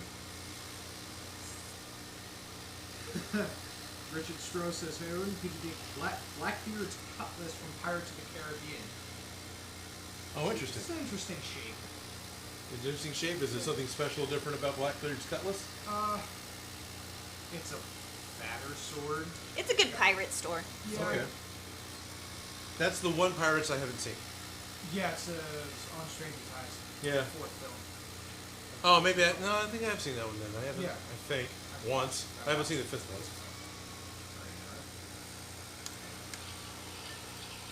Ooh, this is something that we've talked about a couple times. Captain Seabone says you should let Joe do a video on airbrushing props. We've talked about that, Yeah. exactly. And Joe's getting busy doing some real life things, but if he has a chance, he's actually interested in doing that as well. Alright. So Steve D says, I know you were sponsored with this cutter, but any idea on its costs? Yeah, I believe as I'm using it right now, it runs I think $500. I think it's $499 or $497 for the Sculpt Fun S10 with the 10-watt laser diode. I believe it's $300 for just the laser cutter and a 5-watt laser diode. Then I spent some extra on the Air Assist, which is the Just blue hose makes the here. biggest difference in getting clean Yeah. cuts quicker. And that really wasn't. That was less than $100. It's a high quality fish tank bubbler. It just happens to provide enough millipascals of air movement for it to work. And Physics. yeah, it's really cool. It's worth it. Yeah. So I yeah, love how it's smoking. I was sponsored. I did get this one. Handed to me to make a video from. And I've actually had a few of them, and right now it's hard for me to use any of the other ones. Because this one gets the job done. This one gets the job done. I It's like this it. part. It's really the part that you need. Yeah, it's the 10-watt laser with the air assist. Yeah. Go watch Ben Eady's videos. He says the same thing. It's the air assist it's the air assist really, almost more than the diode. Yeah. Honestly, I think that's what really makes it do the really pretty clean lines. Yeah, it is. And not so much the melted marshmallow lines. Right, it totally is. We can't get the fine lines that we're getting here. They would be a lot wider because the Melting. heat would still be there, and it'd be melting the foam like we would do with the heat gun. Yeah, because it's Yeah. hot after it's been burnt, where Yep. the air immediately cools it off, so it's not continuing to widen or burn. But So yes, I was sponsored by getting this laser cutter. This particular live stream is not sponsored by Sculpt Fun directly, other than they gave me a tool to work with, yes, and we're using it. and we're using it. Two Trees also gave me a really good laser cutter. It is also a 10-watt laser cutter. It has a enclosure. And I'm pretty happy with that one. It also does a rotary function, but I think I put too lightweight of a material into the rotary function because it didn't quite work right. But I think it's just because it was the heavy-duty cardboard tube from the center of carpet. I think it was bouncing on the rollers. I don't think it had good traction. So yeah, that can make a difference. Enough. Yeah. Or I just didn't know what I was doing. That's a good possibility, you can too. see the smoke rising up as we burn with lasers. Right. Like, it could be really important to make sure there's probably a setting with a rotary portion of it where you're spinning a cylinder to let it know how wide the cylinder is so it knows how much distance it has to rotate, right? Because that would be a lot of circle math, but I could see it working. Yeah, because changing the size is going to change how far it has to rotate in order to still make a square. Yeah. Yes, because we all love circle math. Yeah, totally. So hopefully that's all it was there's a setting I didn't understand and didn't utilize properly. Bernie Davis says for an April Fool's video, make a jar of dirt from Pirates of the Caribbean. That's an awesome idea. Yeah, it's a great idea. I got a jar of dirt. I got a jar of dirt. Okay, we need to write that down. Want it? There's a couple of really good Jack Sparrow cosplayers in town, too. Oh, that's cool. H70 Polo. What does the laser taste like? It tastes like burning. It tastes like burning. The laser would totally hurt you if you let it run over your skin. It would absolutely... Do not look at the laser. Do not touch the laser. Do not lick the laser. Do not taunt the laser. Do not submerge the laser. But burn other things. But burn the things! It smells like burning. It smells like burning. It's actually not. I mean, it's probably I'm not getting it because it's just blowing over there. Yeah, like it is not getting us at all. We're totally toxifying poor Raven. I'm in danger. I'm in danger. You know you can move. No, it's fine. You are allowed to move. Not that you are not being held there against your will. Yeah, no, it's not that bad. It's a burning smell, but it doesn't smell like ridiculously toxic. It doesn't smell like a stroke. Yeah. Okay, that's good. Yeah, I'm really not smelling it just because. Yeah, I'm not really smelling it either. It smells just like using a soldering iron or a wood burning tool on the foam because it's burning foam. Same thing's happening.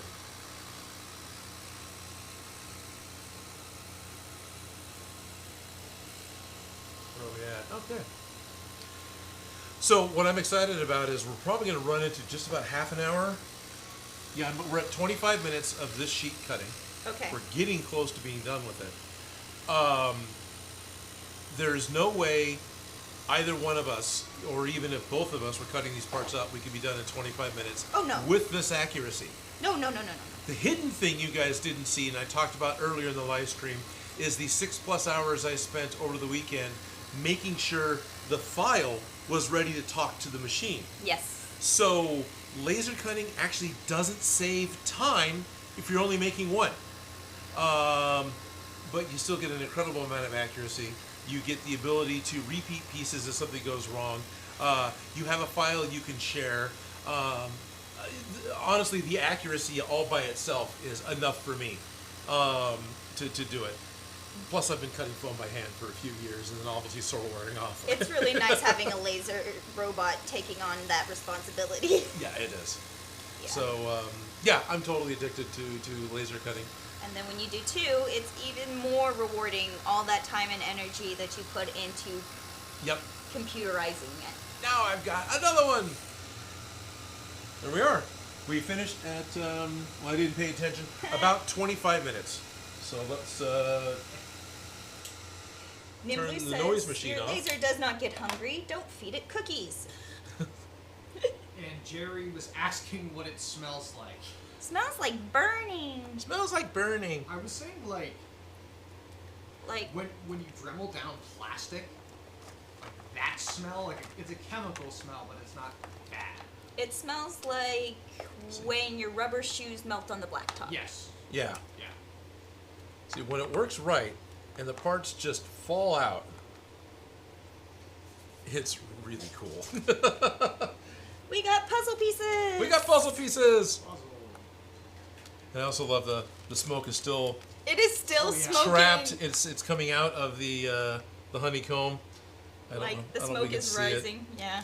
But yeah. I can see Funny, color. Yeah, I can see color. James Allen says that will work. See y'all. Oh, thanks for stopping by, James. So this you labeled on the outside? Yep, labeled on the outside. I'll just tape them together. I think that's no, it's not the only one. This also got labeled on the outside, but I mean it's the blaster trigger, so it's kind of not hard to figure out. I know, but I'll still tape them together for now. But all the parts we want are labeled, Yay. and all the parts we don't want. Bernie Davis says, it smells like discipline. It smells like disappointment. Oh, no, wait, that's 3D printing. Ouch.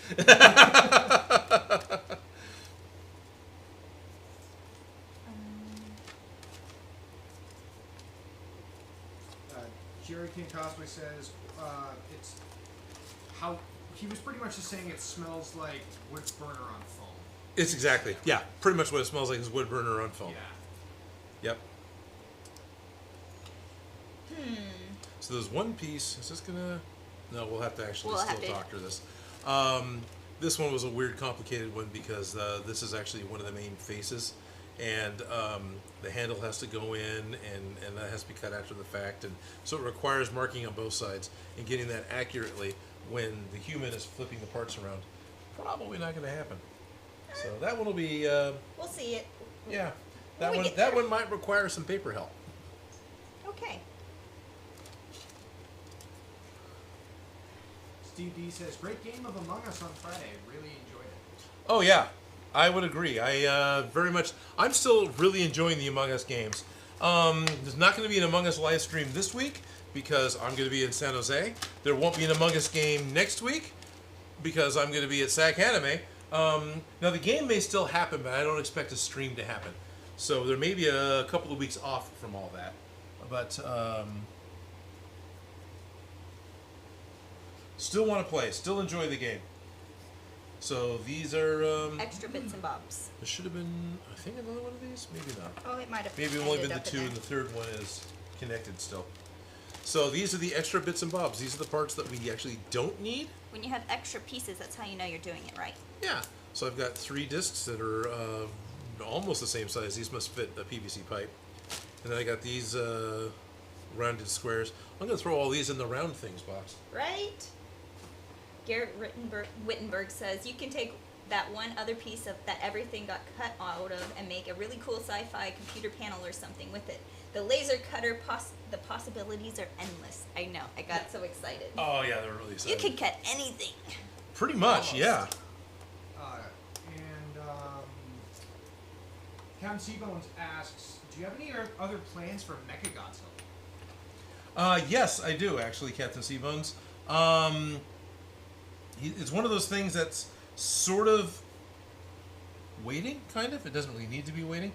What I want to do with Mechagodzilla next is I really want to work on making his mouth move and getting his chest to open and close. And then as I keep taking him to cons, which really, I don't pack him well, so he gets abused every time he goes to cons. There's a possibility of the whole chest being rebuilt, because that's the one part I like the least. I got the profile. If you look at it straight on, it looks fine. If you look at it from the side, he's not nearly as gut as he should be. Need to make it bigger? He needs to be rounder. He's kind of flat. Okay. Because I built it to fit up against me. So it's kind of the same problem I did with my Bumblebee helmet, where I kind of made it fit my head without paying attention to the fact that it needs to be wider. Yeah. But we were also worried about it being too big and too wide and too... Because it's a lot of functioning, so we were trying to keep it as narrow as possible when we were patterning it. Yeah. Yeah, I remember. And we got the shoulders to work fine. The shoulders are great. It's just he needs a little more gut, which would give me a little more chest breathing, for making things work. A little more breathing. Yeah. But it's fine. Yeah, no, it makes sense. It makes sense. I'm just going to do a test.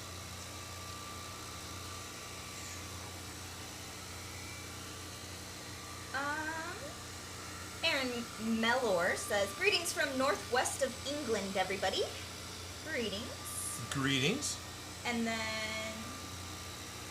DGamer2099 says, hello everyone, dropping in on my work break to say hi. I've caught up with those streams till the last Monday stream. Have a great day. Awesome. So, awesome. You know we're still behind. That was DGamer2099. Hello, DGamer2099. Are you part of the extended universe there for Marvel Comics of the 2099, like Spider-Man 2099, Mobius 2099? Now it's DGamer2099. He has his own Marvel Comics. Alrighty. So I'm gonna hit go. It's gonna take 25 minutes, and we'll have another Proton. Do we have another gallon baggie? No, not easy, because I know those are all somewhere else. I haven't even bothered. This is the leftover circle. Oh, yeah. We don't need these, do we? I can put those in here. Because I have the bits and bobs goes into. I don't think we need any leftover circles. This thing here. I'll just set them over here for the moment. I have this. We could put it in, and it's with the Neutrona one. Okay. Well, will they all? Yeah, they'll all fit. Yeah, they'll all fit. That's what it's for. All right. You sure? It seems like it'd be awfully easy if we had just bags. We'd hand around. All right. That would just be easy. Richard Stroh wants to know how Captain Hook's hat's coming along. You haven't even thought about it. Yeah, unfortunately, it's sort of. Thank you, Richard, for getting excited and helping with that. It's sort of stagnant at the moment. Yeah. Yeah, it's been an interesting summer. So. Life got crazy. Life got crazy. We had plans on working on projects, and then my life these glasses, that laser's just white. Oh, it's red to me. Huh.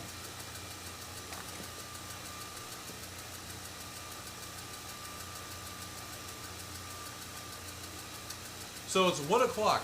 One of the things I enjoy doing, and actually it's a couple minutes ahead, but you know we started the stream ahead early too.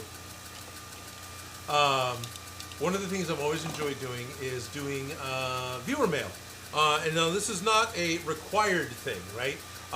This is not me begging to get stuff sent to me from you guys. But if you want to send something in to the live stream, if you want to send something that for me or Felicia or Raven to read out and interact with live during the show, you can. There's a P.O. box listed in the description of this video. Feel free to mail something there. Yanalith, I want to answer your question, which is no, the package I still haven't seen yet. Watch for it. It's probably getting returned back to you. It has yet to arrive. I'm really sorry about that. If it does come back, we'll get you a better address to send stuff to. On occasion, stuff shows up and it's really fun, and I enjoy it. And today, I have a postcard that Miss Merrimack sent in, and I wanted to share that. I already shared it on Discord, but now it's the live stream, and it's 1 o'clock, so it's time for mailbag. Not one of those mail bags that's M-A-I-L. It's the satchel that the postman carries around. Get your mind out of the gutter. It's ancient technology. It's ancient technology. This is back when email was analog, and you print your email out on vegetable matter and send it through things that required animals and the railroad in order to make it work. Express. Yeah, that's it too. By the way, we are in Sacramento, which is one of the ends of the Pony Express. So yeah, as well as the Transcontinental Railroad and a bunch of other fun stuff. We start and finish a lot of stuff here in Sacramento. Yep. I got a postcard. What's on the postcard? The postcard is from. Do I have a? Not necessarily. Camera. Which one? I gotta. Can't fight the laser. I can't fight the laser. Camera 2 looks cool though. Camera 2 does look really cool. We got a laser show going on. I like the lens flare off the UV filter to protect the lens. Yeah. Let's destroy this lens. I am so sorry. Yeah, I just saw that. Yeah, the lens is gonna. The lens is seeing it whether we're seeing it in the stream or not. Where is number? There's number 3. Oh, let me just go ahead. Iona Liz says, I haven't sent anything off yet, Odin. I have everything settled, and I'm going to send you some Lego pieces. Oh, I thought. Oh, awesome. Maybe I'm thinking of someone. Someone's been asking if a package has shown up or not, shown up yet or not. And I thought that was you, Jan. Is that someone else? That's someone else, and I apologize to the other person who I'm. Anyway. But still, no packages other than. No packages. So it's a postcard for the Legend of Sleepy Hollow. This is gonna be probably out of focus. From whichever theme park that Miss Merrimack went to, which is Holiday World and Splash and Safari in Santa Claus, Indiana. So it's the Legend of Sleepy Hollow roller coaster. In the back, it just says, "Hey, Odin, Joe, and Raven." To you. That's okay. They saw you at the con, and that's why they were writing to you guys, because they got excited to meet you at the con. At least that's what they said on Discord. Oh, okay. So I didn't feel left out. This is Miss Mary Mag. Yeah, I thought she saw you, didn't she? No, she's in Indiana, or she's. I didn't think I didn't meet Miss Mary Mac at C2E2. Oh, am I? It was somebody else. Okay, yeah. Sorry. Sorry, Miss Mary Mac. Just letting us know they had a great time at Santa Claus at Holiday World, and talk to you soon. Your friend Miss Mary Mac. So anyway, the postcard's really fun. So I appreciate it. Thank you. And yeah, it's interesting. It's fun to get mail. It's a physical thing that shows up. So, and it's not just bills. You can send other stuff. So I don't want you to send me bills. I've got plenty. I'm not trying to collect the whole set. Daniel Knight heard a fart noise. Yes, I blew raspberry at Felicia because her name was not listed on the postcard. But knowing Miss Mary Mac, she sent you your own personal one, like she did Jerry and Shady and a few other people. She sent me one a while ago as well. Sent one directly to Raven a while ago as well. Yeah, Miss Mary Mac, thank you. Your interaction and the fun that you do is really cool. And I still carry the journal you made with me when I go to cons. I've taken a couple of notes in it.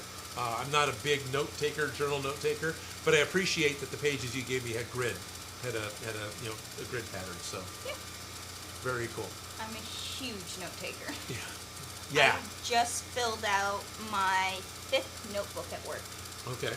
And each page is a dress, and it's like 80 pages per notebook.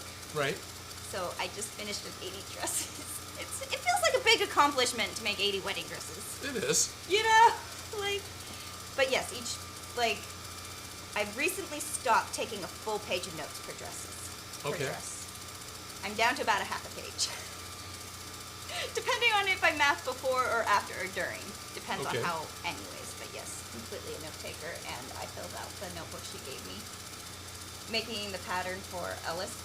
Okay. Right. And I made a dress for somebody else that nobody knows. And so I've been using it for my own personal projects, which has been nice. Okay. But I did fill it up. Nice. I have an Alexa that just has my routines on it for every single day. You put notes on there. Nice. So Raven's saying that she's got an Alexa with all the routines on it for all the things they do during the day. Yeah. Just in case the mic, she moved. Yeah, I did move. So hopefully the mic is still picking her up. I like to keep projects separate, though. Yeah. We also have Garrett Wittenberg asking if you're going to make anything from Black Adam. Maybe. Black Adam, I've enjoyed the trailer for. I'm actually very interested in seeing Black Adam. But aside from, the costume, I haven't seen anything yet. Not that I can remember. There's a new game coming out that I was interested in. It's a Entropy Effect or something. I can't remember what it's called. But it is a Portal-like game. And instead of the Aperture Science handheld Portal device, you have an Entropy Effect handheld device. And what it does is you can aim it at stuff, activate it, and it rewinds time for what you're looking at. And the puzzles in the game there's a lot of fixing things or causing other things to fall down so you can complete your puzzle. Okay. Yeah. Interesting. The Entropy Center? That sounds like it. Entropy Center. Yeah. So what little bit I've watched was the trailer on that. It's like, yep, that's Portal. I'm interested.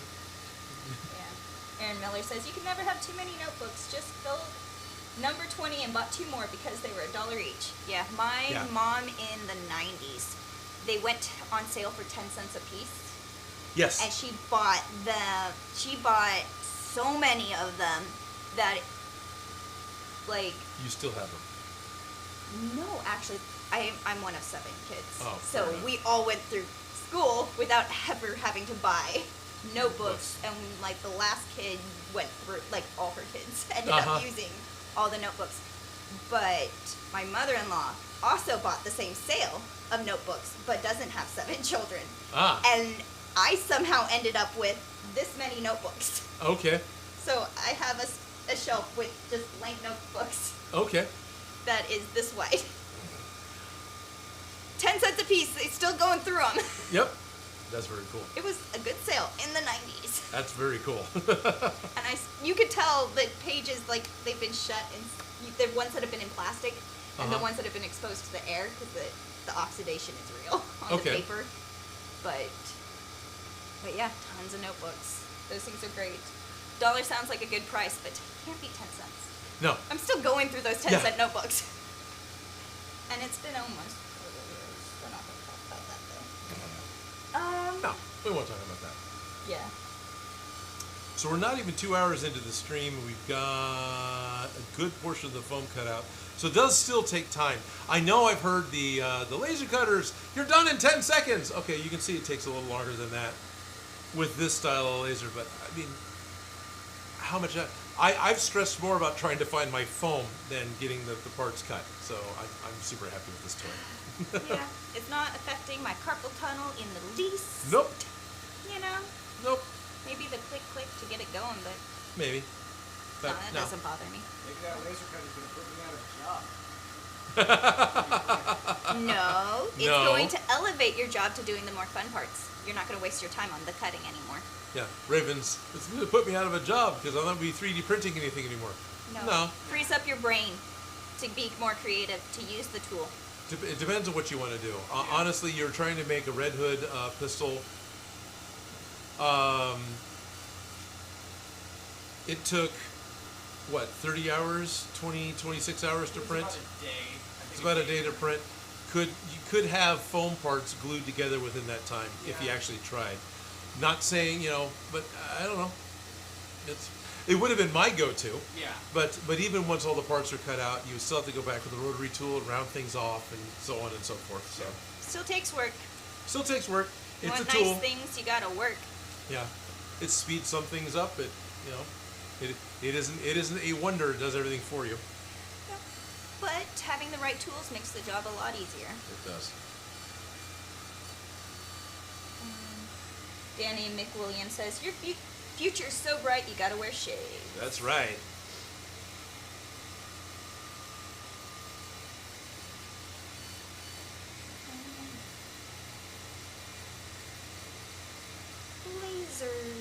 Lasers. See, I had a lot of fun at Stockton Con. Got to see Tim. He came by. Tim Watts from Discord and Patreon. He dropped by and said hi. Hung out a lot with Hire for Hire. And yeah, it was very cool. Definitely looking forward to the next two cons, especially this weekend. I am stoked for this weekend. Yeah. Adam Savage seems like he puts together a really good con. Yeah. I'm a huge Adam Savage fan. Yeah. Who isn't? Pretty much. We have somebody asking, how's the Any Prusa coming along? The Any Prusa is slowly coming together. We actually got the motherboard in. Prusa got the motherboards back in stock, so we ordered one. Still need to... So for those of you who are wondering what the heck I'm talking about by the Any Prusa, we still need to print some of the other parts and order a couple other pieces. It's the juggling money things, But I took my Anycubic X, one of the first big filament 3D printers that Anycubic sent me, that worked. It was one of the ones that worked the best for me in my shop space. And Raven is now actually using hers that she brought over. And same thing, it is still working well in the shop for her. They're finicky in this area. I don't know why. My shop is not happy with 3D printers. It's not a happy 3D printer place. It is kind of too hot and too cold. Kind of too dusty and too train tracks. And too shaky. Yeah. You constantly make the joke that the shop is cursed. Yeah, we do make the joke that the shop is cursed. So how is the Any Prusa coming along? We're going to take my old 3D printer that I'm done with because I'm just frustrated with it, and we're removing the parts and replacing it with Prusa parts. Printing new ones, adding a new heat head, adding a new motherboard so it'll have a Prusa brain, and we're going to make a Franken Prusa that'll be a 300 millimeter by 300 millimeter heated print bed with, 340 millimeter tall print? For the stock? For vertical? Yeah. Are you talking about for stock Anycubic or? Well, we're going to keep the same frame bar, so it's not going to be able to raise any higher. Oh yeah, then it's 300. Yeah, this is 300. 333. Okay. So you'll be making a Franken Prusa out of the two of it. How's that coming along? The motherboard came in, and we haven't tried printing a new part recently, but I'm sure it'll happen again. Maybe waiting for other pieces to show up. Yep. Someone's asking? I just thought now I lost it. That happens. Yeah. Oh yeah, Richard Stroh was asking if it still works. Yeah. Oh. Does this still work? Yes. I push the button, it works. Yep, it still works. It's all fiery now. Can you guys see the smoke? I can backlight it. Oh yeah, now I can see it. Backlight the smoke. This part used to light up. This part doesn't light up right now. Those batteries died, so I need to get new little But these button ones cell still work. batteries, or actually maybe rewire it so it all comes on. But yeah, Yes. So, sort of still works. sort of still works. That was actually the first project I ever saw you make. Oh, okay. Yeah. That was the first project Raven saw me make. Is it? DIY prop shop with. I was gonna say, Rick I and think Morty that's portal the first gun. one I've Rick seen you Sanchez. make too. But that was because you made it in the back of I made it in the back. Yeah, that was early on. That was the fourth or fifth one I did, I think, because it Yeah. was Gears of War Lancer and that horrible Dark Templar warp scythe, and there was something else, and then that. I'm pretty sure. I don't think that was number 3. the snitch? No. No, the 6 came a little later. I'd I have to don't look know. it up. It's fine. It was 6 years ago, 7 years ago. Yeah, that prop's like 7 years old. Right? We've known Yeah. each other for a while. Been a bit. It's been a bit. H7 Apollo says pre-completion smoke effects. Yes. Well, we're already starting to cut the pieces out. We've gotten all the etching done. So Yeah, all the so- etching only took, 15 minutes. All right. Yeah, we're ways in. So we pumped up the power onto the laser. And Richard Stroh says Frankenbrusa, Prusenstein. I'm not sure which. Prusenstein. I think I like that too. Frankenprusa. I think Frankenprusas. Whichever. Prusenstein. I don't know. They're both- Do have a Cricut here in the shop now, and having used it to cut some foam and do things, the heavy-duty Cricut cutter is actually really cool for cutting foam, and is slightly less toxic. But do have interest in possibly making a new label for the top of the Frankenprusa that says Frankenprusa. So do you like the Cricut? Or would you rather have a laser cutter? Well, I'd rather have a laser cutter because I'm currently cutting 6mm material, which I can't do with a Cricut. Yeah. Somebody was but- asking sorry, That's all right. what a good entry level laser cutter would be. For me, this one is. I got the Ray 5. That was the first laser cutter I actually got to touch. It's not much less than this one. It's a good cutter. It has a little LCD screen, and it's easy to save a file to a micro SD card, load it in, and let it cut. Stock. It comes with a 5-watt laser. It is not air assisted. Air assisted makes a huge difference in how your cuts come out, so it would be in your best interest to initially invest in the air assist from my perspective, just so your life is easier. If Yeah. you want it to be easy and newbie friendly, Yeah. this makes it not burn like crazy. Right.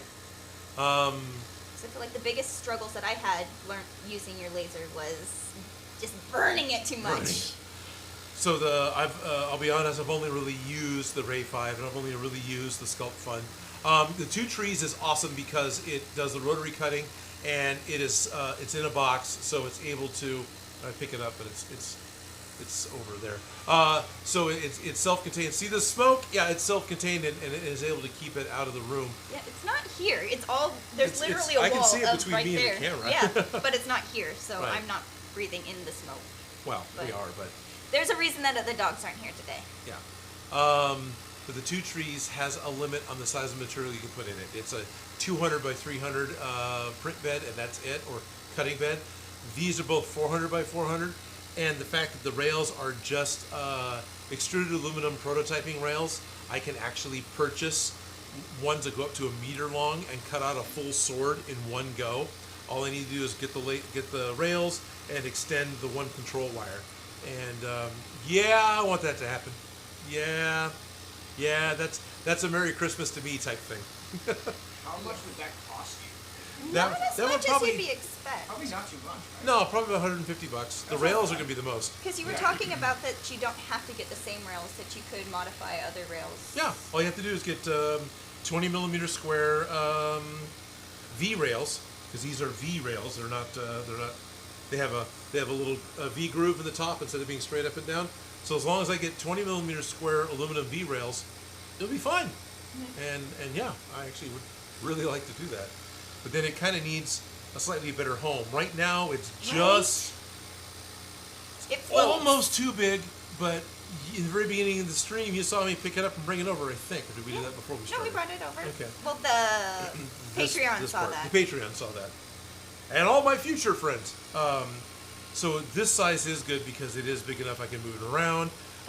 If I'm cutting a piece larger than this is, I can actually just pick the whole thing up and move it. That was nice that you could just move the whole set.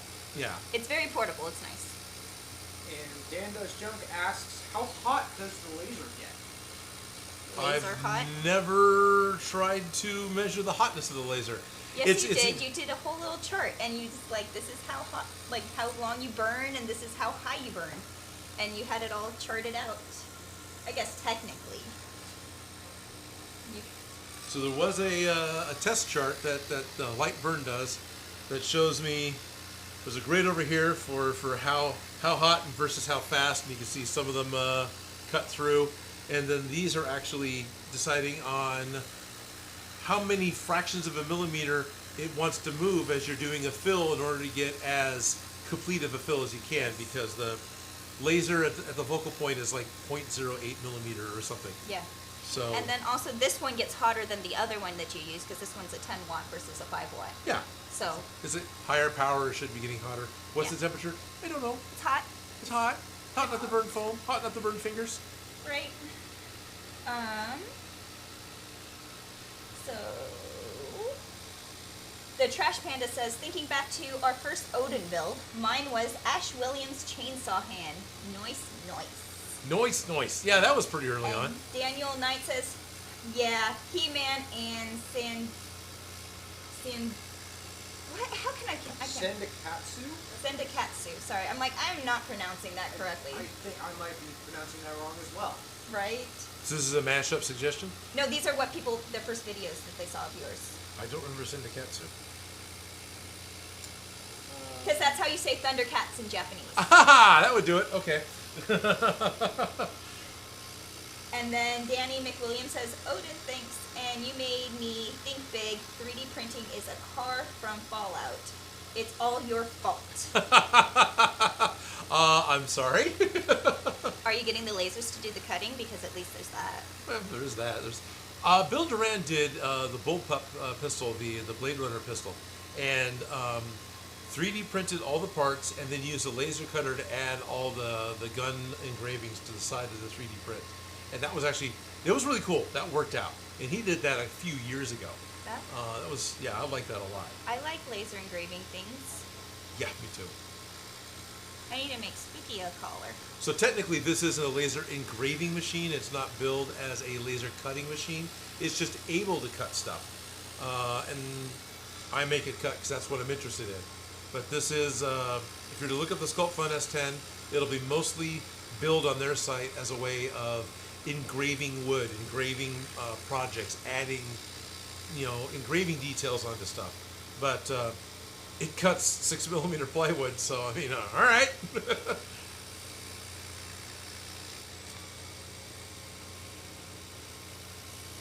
Yeah, that whole lunch thing is sounding real good.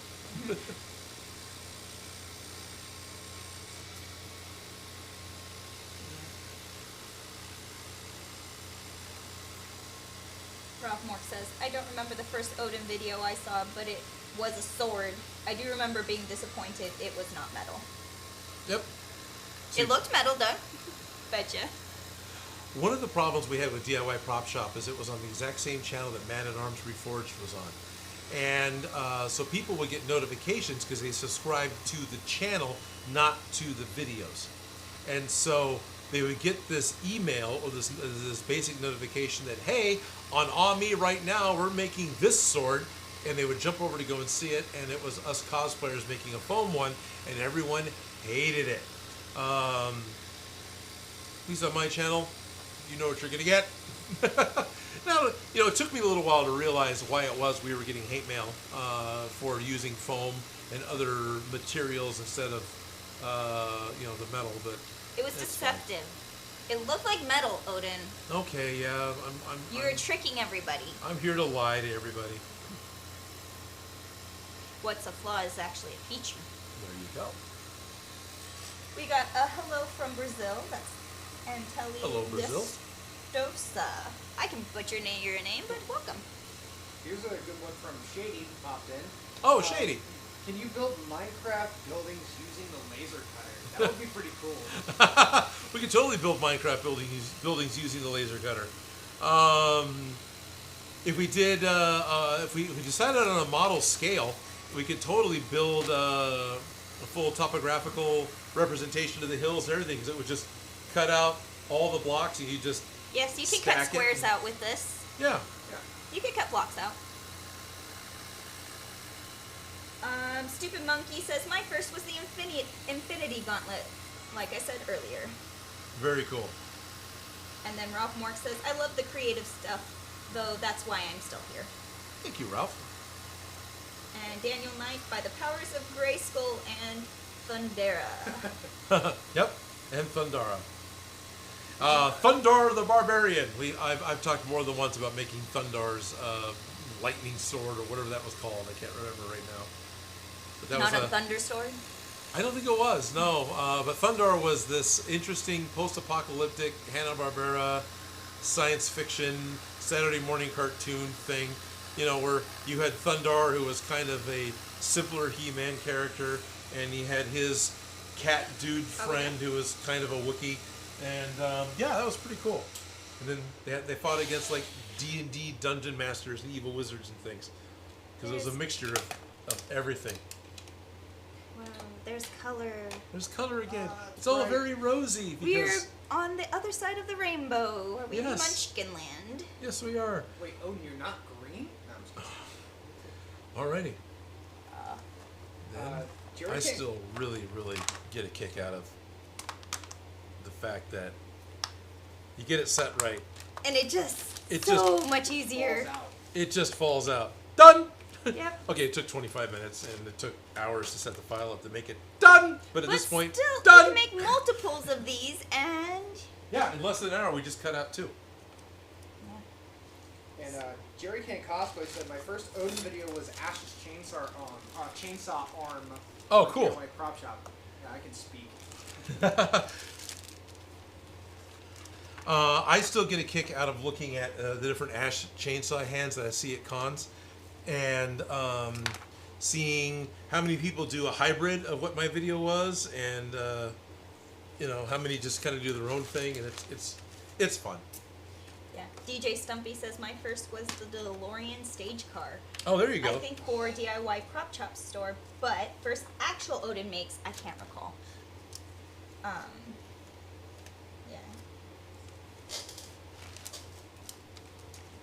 Did you put it there? Oh, I did, but it was this one that I just put in, so at least I know which one it was.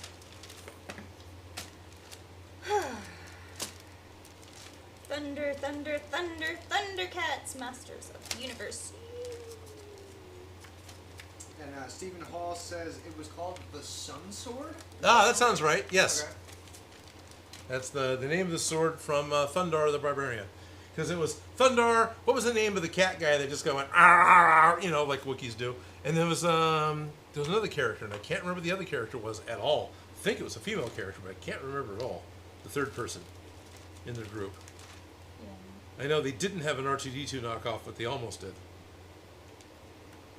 You lost it. It's gone. It's gone forever. Oh, there's the other circle that you were going. Wasn't there one more? Oh wait, no. That's No, from. that's not a laser cut circle. No, that's a. Another circle. Yeah, that's the piece I was putting the lightsaber to make it quiet for shooting. Oh, okay. Alrighty. We've cut out all the 6mm parts. Now we need to cut out a piece. We don't have to cut anything out, actually. What we can do is just set it on top and go for it. But if we cut it, it'll actually lay nicer. I was gonna say, you just want to chunk off a piece so we're Yeah, not just like chunk off a battling a piece. huge piece of fabric. Oculus 2003 says, my first Odin video was the portal gun, I think. The one where I took the windshield wipers off my car. Everyone loves that. Shadio can't recall what video was there first. And Nimblus, my first video was the snitch from Harry Potter. Made my own after seeing that. Cool. That was a fun one. Oh, now I have a question, if you don't mind. Oh dear, we got a question coming from. No, I don't mind. What's going on? So your thermal detonator video, you were in a totally different set, from the media center to Zot's place. Yep. Where was that? So, asking the thermal detonator video that's actually on the Odin Makes channel, totally different set in the background from my first place I shot was Zot's, or where I'm at now. Where was that at? That was the back of Smosh. That was actually the art department workshop for Smosh that Felicia and I worked at. And that video was the first instructional video that I did ever. That was my DIY prop shop wanted to see a personality video. They didn't care what it was, right? They just, we want to see how you look on camera, how you can present your build a little bit. Just make something simple. So I completely recreated a DIY prop shop episode without any of their assets, and sent a completed episode to them. The producer was like, "Yep, I'm happy," and his boss just said, "How come the music's wrong and why are the graphics wrong, but the video's fine? I don't get it. Why are the things wrong?" Not knowing that. Yeah. So I got the job. For whatever reason, DIY Prop Shop never wanted to put that out as a video. Oh. I don't know why. I was like, we got one done. Yeah, well, let's do this other thing. All right. So once DIY Prop Shop was no longer an active thing, rebrand it, make it an Odin Makes, and let everyone know that, hey, this was my audition video. So Technically, your first video was the Marceline Axe promo, I believe. the first video I posted on my channel was the Marceline Axe promo. Yeah. Yeah. That was the first, because the channel was brand new, and it's like, all right. So yeah, when the Marceline Axe came out for DIY Prop Shop, that was right at the exact same time that Odin Makes was getting started. So, and that was not the last, but that was getting close to the last. I wanted to start Odin Makes because I could see that DIY Prop Shop was ending. Yeah. DIY Prop Shop didn't make it another year. Yeah. Yeah. I remember all of this going on, but there was also the Smosh thing going on too. That the time frame feels a little fuzzy. Yeah. But I vaguely remember all they have a that. straight edge. No, you may not, Damn it. because there isn't one over here. Otherwise, you Okay. can have it. You know what happened? I asked for the wrong thing. Can I have a razor knife? Yes, you can have one of those. Oh, do you thank want you. this, or do you want an actual knife? That's fine. Because I have a knife. Well, they're both technically knives. And I completely asked for the wrong thing. It's okay. And you heard the right thing. Little Deet says, my first Odin video was the DIY chainsaw machine gun from Gears of War. Oh, okay. Odd me. P.S. Thank you for the inspiration over the years. You're very welcome. Thank you very much. Austin Lips wants to know, what did I miss today, Odin and Felicia? Nice laser. We've been laser cutting all the parts we need to make the Neutrona one, and we're currently going down memory lane with DIY Prop Shop. DIY Prop Shop, a little bit of Smosh, and just Odin Makes, old videos. History. Yeah. What was your first video?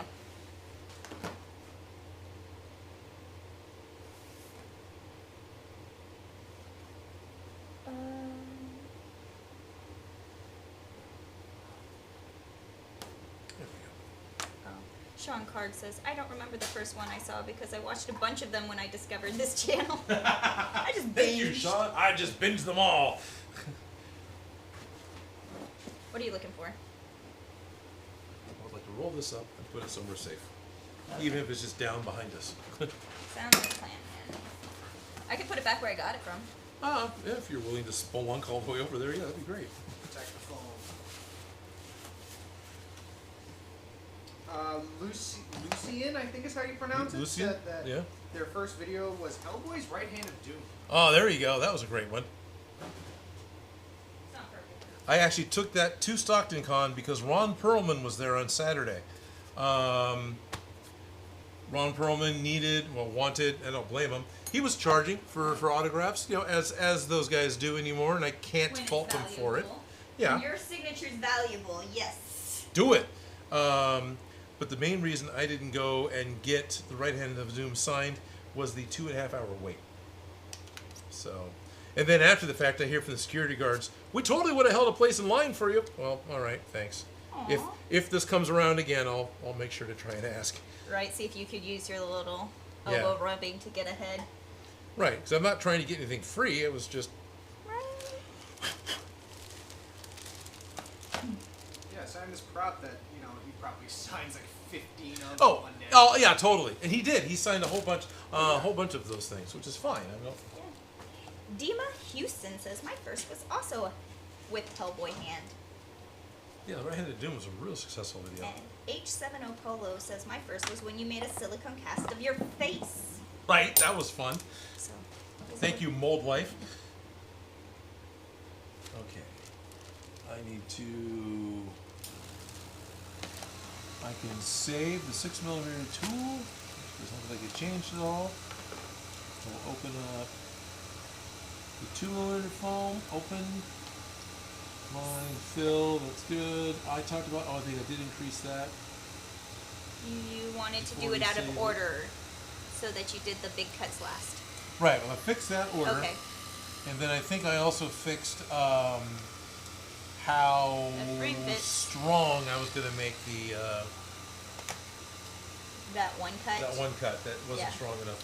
Okay, so All you right. did that already? So I'm pretty sure I did that already as well. I wasn't even paying attention. I'm impressed. I think I did that before I tried to find more foam and couldn't, and then you did. Okay, so I wasn't even over here. I don't feel too bad. So start. Here we go. Skyland Fail says, Ooh. pretty sure my first Odin Makes video was The Matrix of Leadership.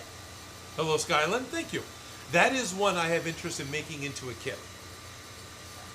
And then Sean Card says, Odin Makes is one of the most entertaining maker channels, probably my favorite next to Tested. Well, wow, thank you. I love Tested, so that's like a high.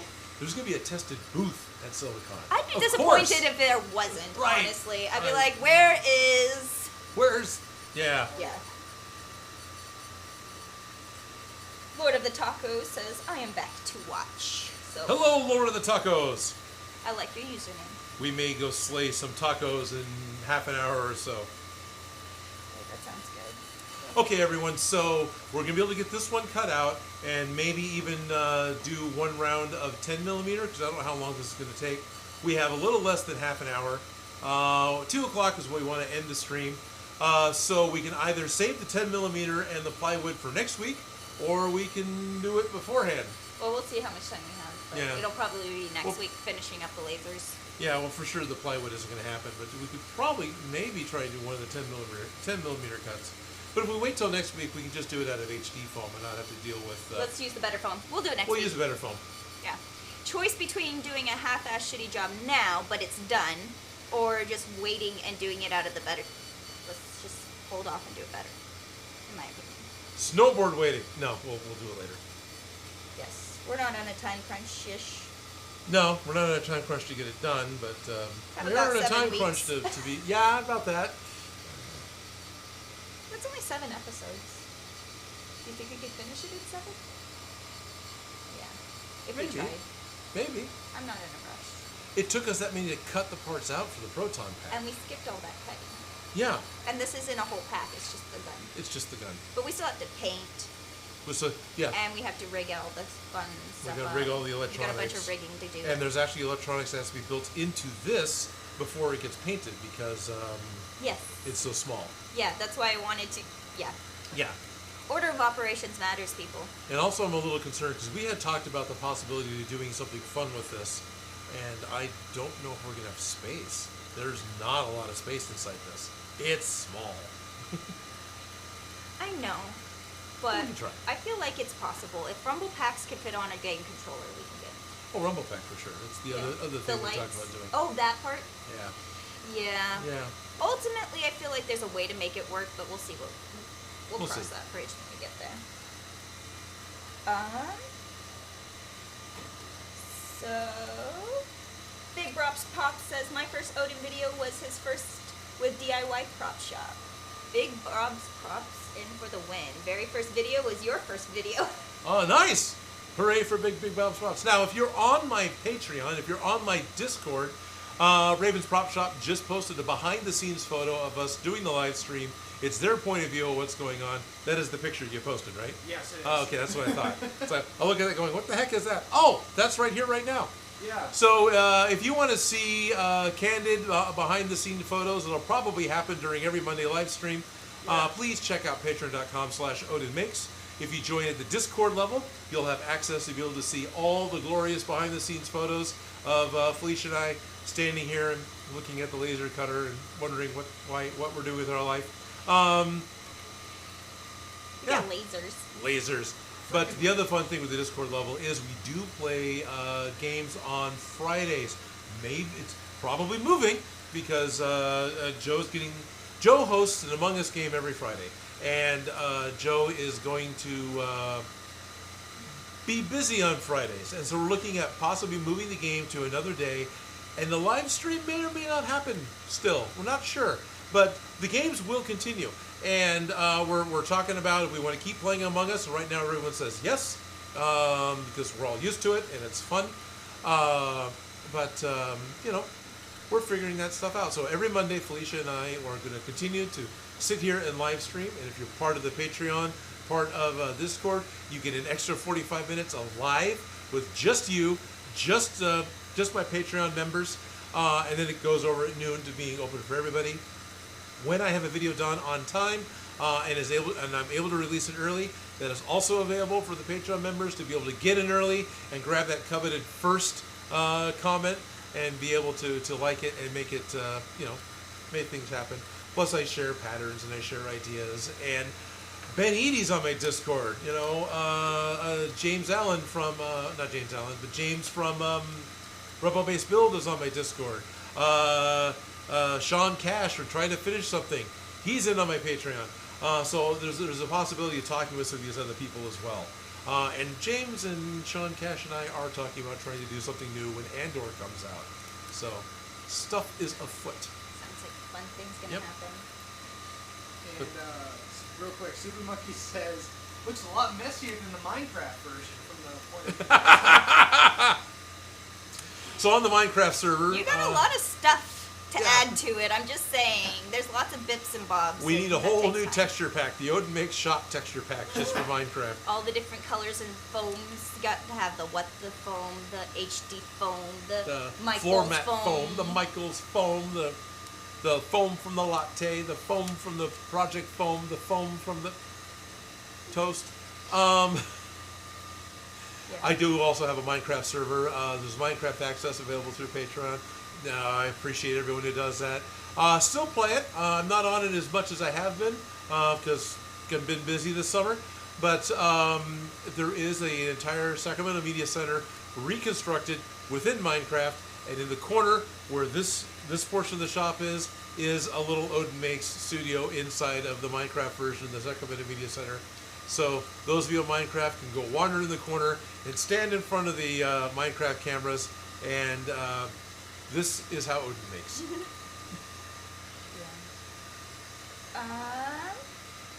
REH Armory says, my first Odin video was the blue shell from Mario Kart. That was a good one. Leia Marie just says butter. I don't know what that means. Butter.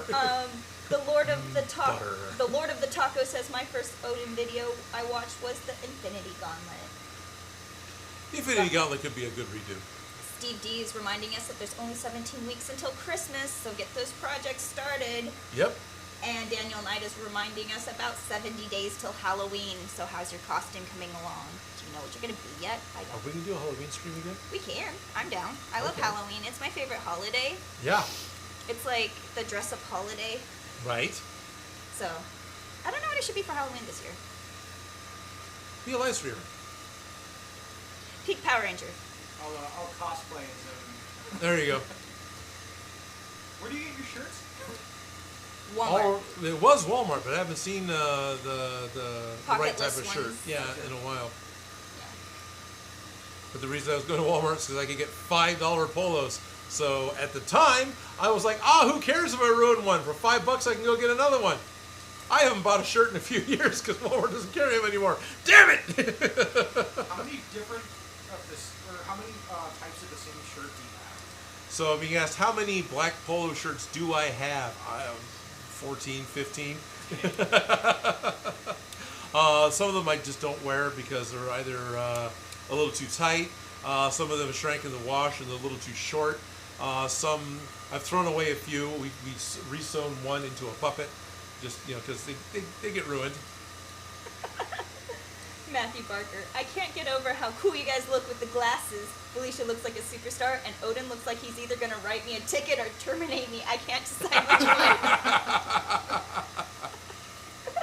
I know. It's the laser show. We had to be. Yeah, it's a laser show. We had to be all lasered up. And then choked to death on the fumes. Right? Daniel Knight says, I'm going to dress up as the Mario Dragon Knight mashup costume for this Halloween since it's finished. That is amazing. That's yeah. awesome.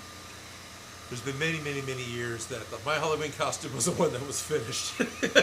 I didn't specifically go out to make one particularly for Halloween. I worked at a costume shop, and my goal was to wear a different costume every day at work and then see if I could rent the costume I was wearing. Oh, nice. And so I could get through multiple costumes in a week. Right. And so I would be multiple things throughout the week.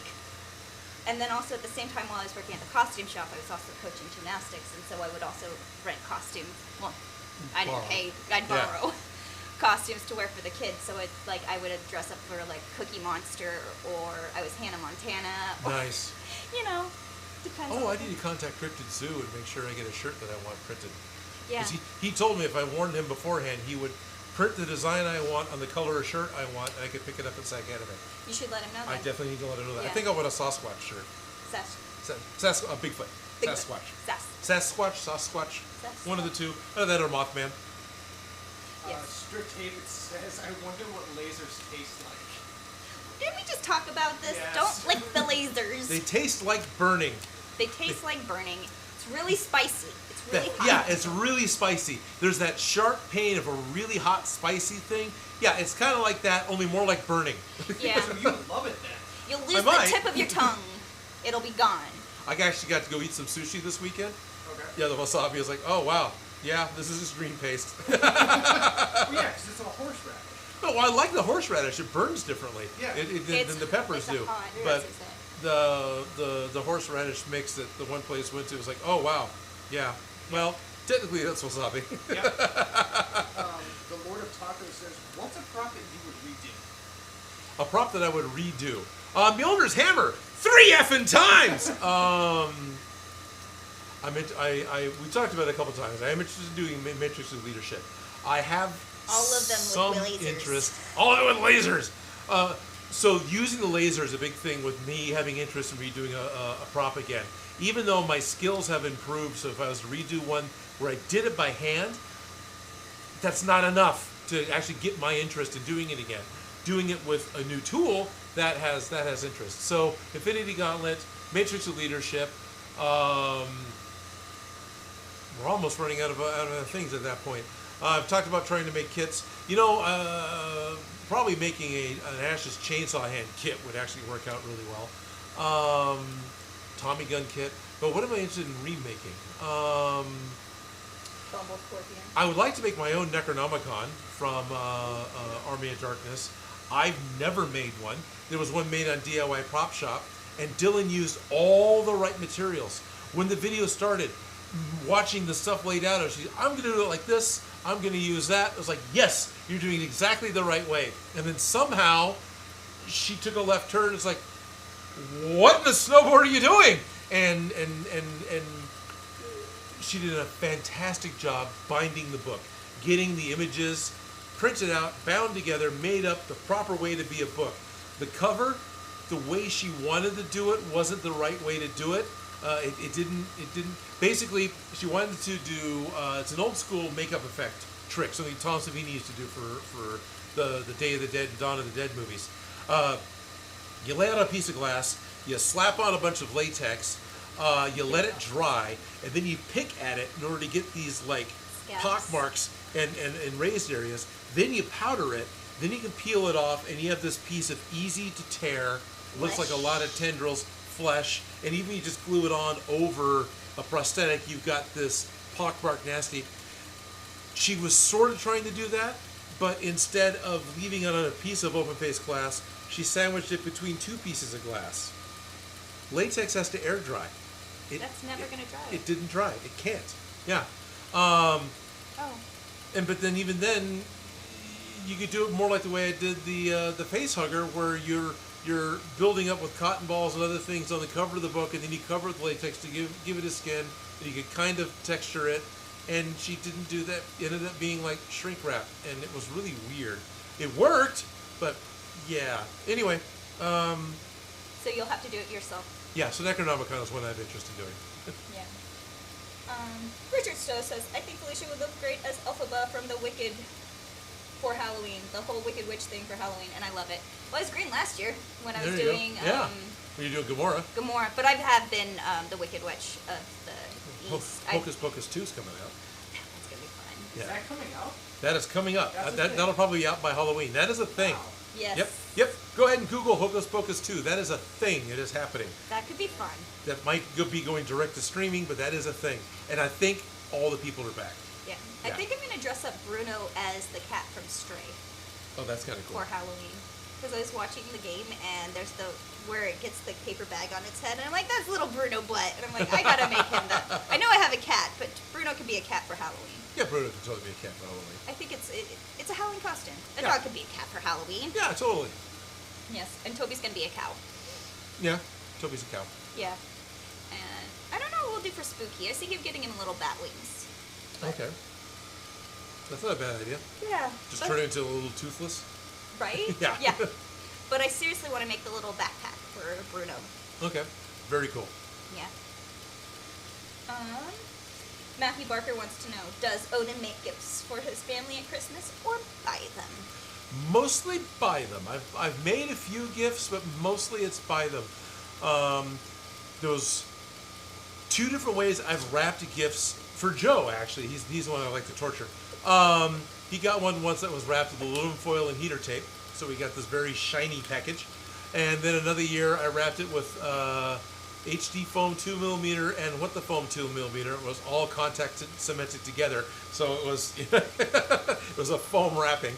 But no, for the most part, I just purchase. I have made stuff in the past, but anymore I just purchase.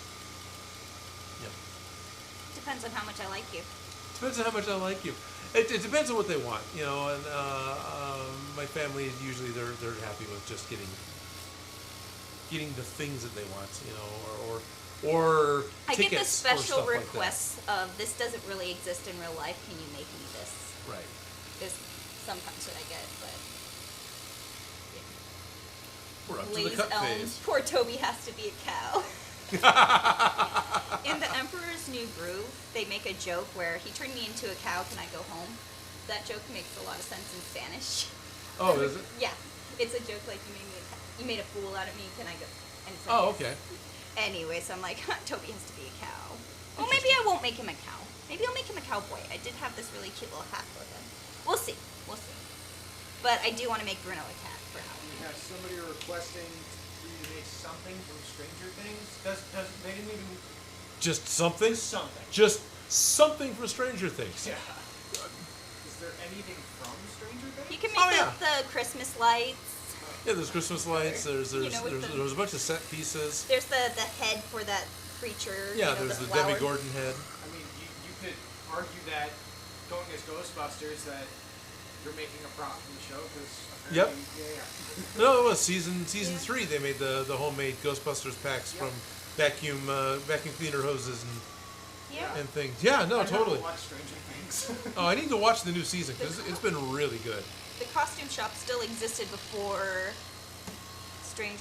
when Stranger Things was still existing, and I used to like dressing people up as like 11 Yeah. from Stranger Well, Things. that's it. We can make a box of Eggo waffles. There you go, Eggo waffles.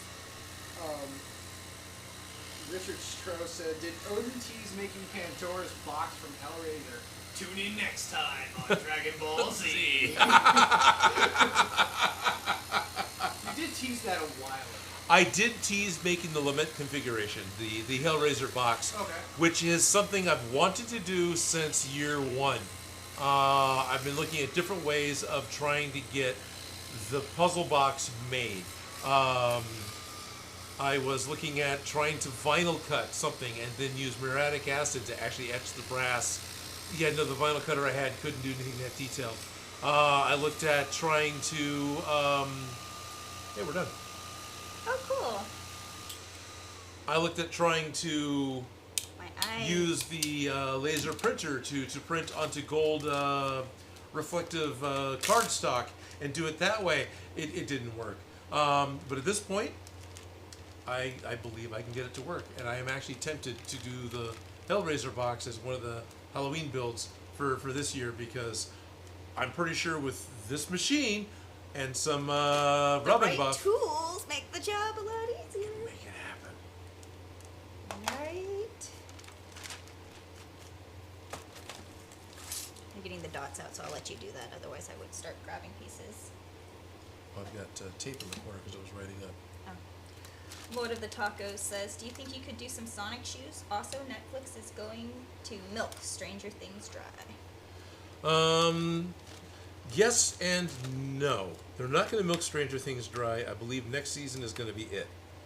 There was talk of this season being it, and I think what it really is the second half of this season is going to be the end of Stranger Things. So I don't think they're going to exactly milk it dry. Merchandising wise. Okay, maybe. Sean Park says, "Hellraiser box would be a great kit." Hellraiser box would be a great kit. Are you breaking these apart, or are they supposed to stay one piece? That stays one piece. Okay. Hellraiser box would be a great kit. Sonic shoes was asked. I saw a really cool, well, it wasn't that cool, but it was really cool that he did it and finished it. Knuckles cosplay at Stockton Con. Oh yeah. And he was carrying around a plushie Sonic. Yep. Big shoes. Yeah, that's actually kind of cool. Maybe? I would say not high on the list, but a possible placement on the list. I mean, Sonic 2 came out, and I've made mascot feet before. yeah, there are teasers, not teasers, but it's pretty much confirmed Sonic 3 is coming out. So Oh, for sure. yeah, Ugly Sonic made it in the Chip and Dale. I mean, yeah, that was great. got away with that on parody. So Yep.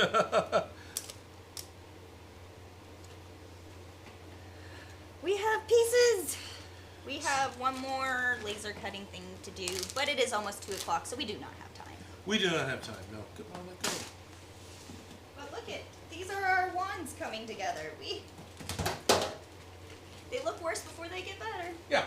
So we have 2 bags full of wand parts.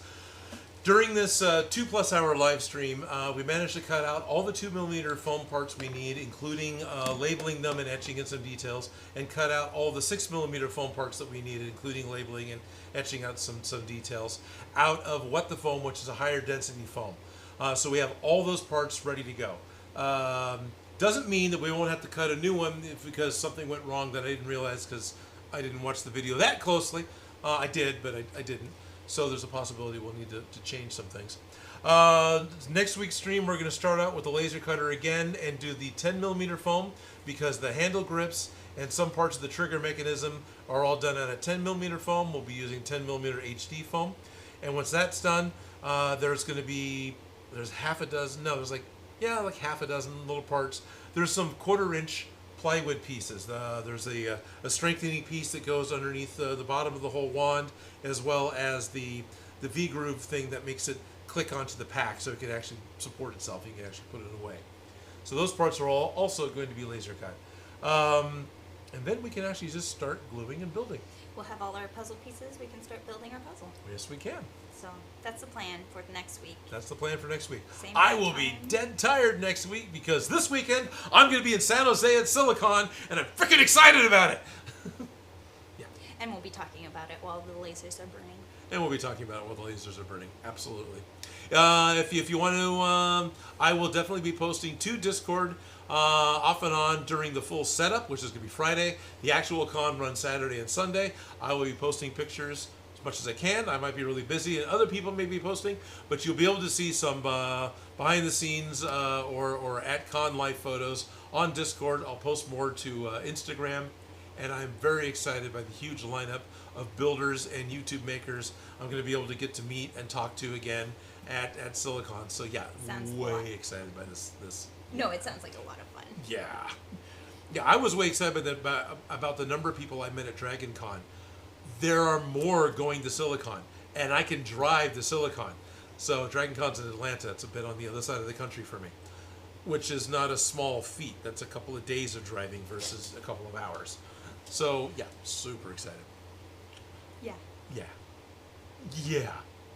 As always, if you want to see all this stuff, please check out patreon.com/Odin Makes. My Patreon sponsorship, I say it at the end of all the videos, and the truth is, my Patreon members pay my shop fees. The ability for me to have this space and be able to have a place I can make videos and be able to afford the raw materials to build the videos is all because of the support of the viewers. And thank you guys so much. It's because of you that we're here doing this. So thank you. The live streams are a great way to be able to talk back to you guys, interact, answer questions, talk myself hoarse, gives Felicia a chance to be able to talk to you as well. Yes. And she's a woman of big words. And so I just want to thank you all for tuning in. It's 2 o'clock, or close enough. We're running a little early on everything, so it's a little early again. Whatever. One quick last round. Is there a question? I'm seeing a hand go up. Lord of the Taco says this was my first stream. I actually joined and it was fun. So sweet. Welcome. Thank you, Lord of the Tacos. And then we got Austin Les saying goodbye, Odin and Felicia. Have a nice day today. Thank you, Awesomer. And Jerry Can Cosplay saying, great stream, guys. Thank you, Jerry Can Cosplay. And Daniel Knight. So until then, see you guys. And then Francisco Silva says, buy AMC stock. Buy AMC stock. Yes. Support your local theater. Yes. No, it's, oh God, what was it? It's Diamond Hands. Keep your diamond hands. Buy AMC stock. To the moon. Yes. All that fun stuff. I'm glad it's happening again. But yeah, pretty much I'll forever be broke. Right. But that's okay because I'm making cool videos and making friends with people all over the world. Yeah. Trust me, it is weird in a way to think that, you know, not too long ago I was happy to be working in the dark and not have anyone know who I was and never expected to be in front of the camera.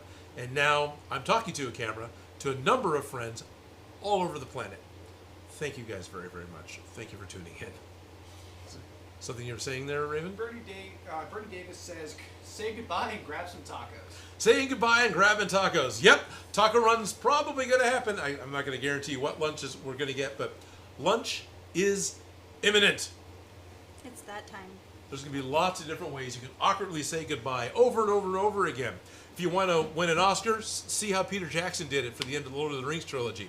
But if you want to just talk like an idiot, hey, here we go. This is how Odin makes. Yeah, there's a million ways to do anything wrong. There's a million ways to do anything wrong. But this is how Odin ends the stream. Bye-bye. Bye-bye. Bye-bye. Bye-bye. Alrighty then.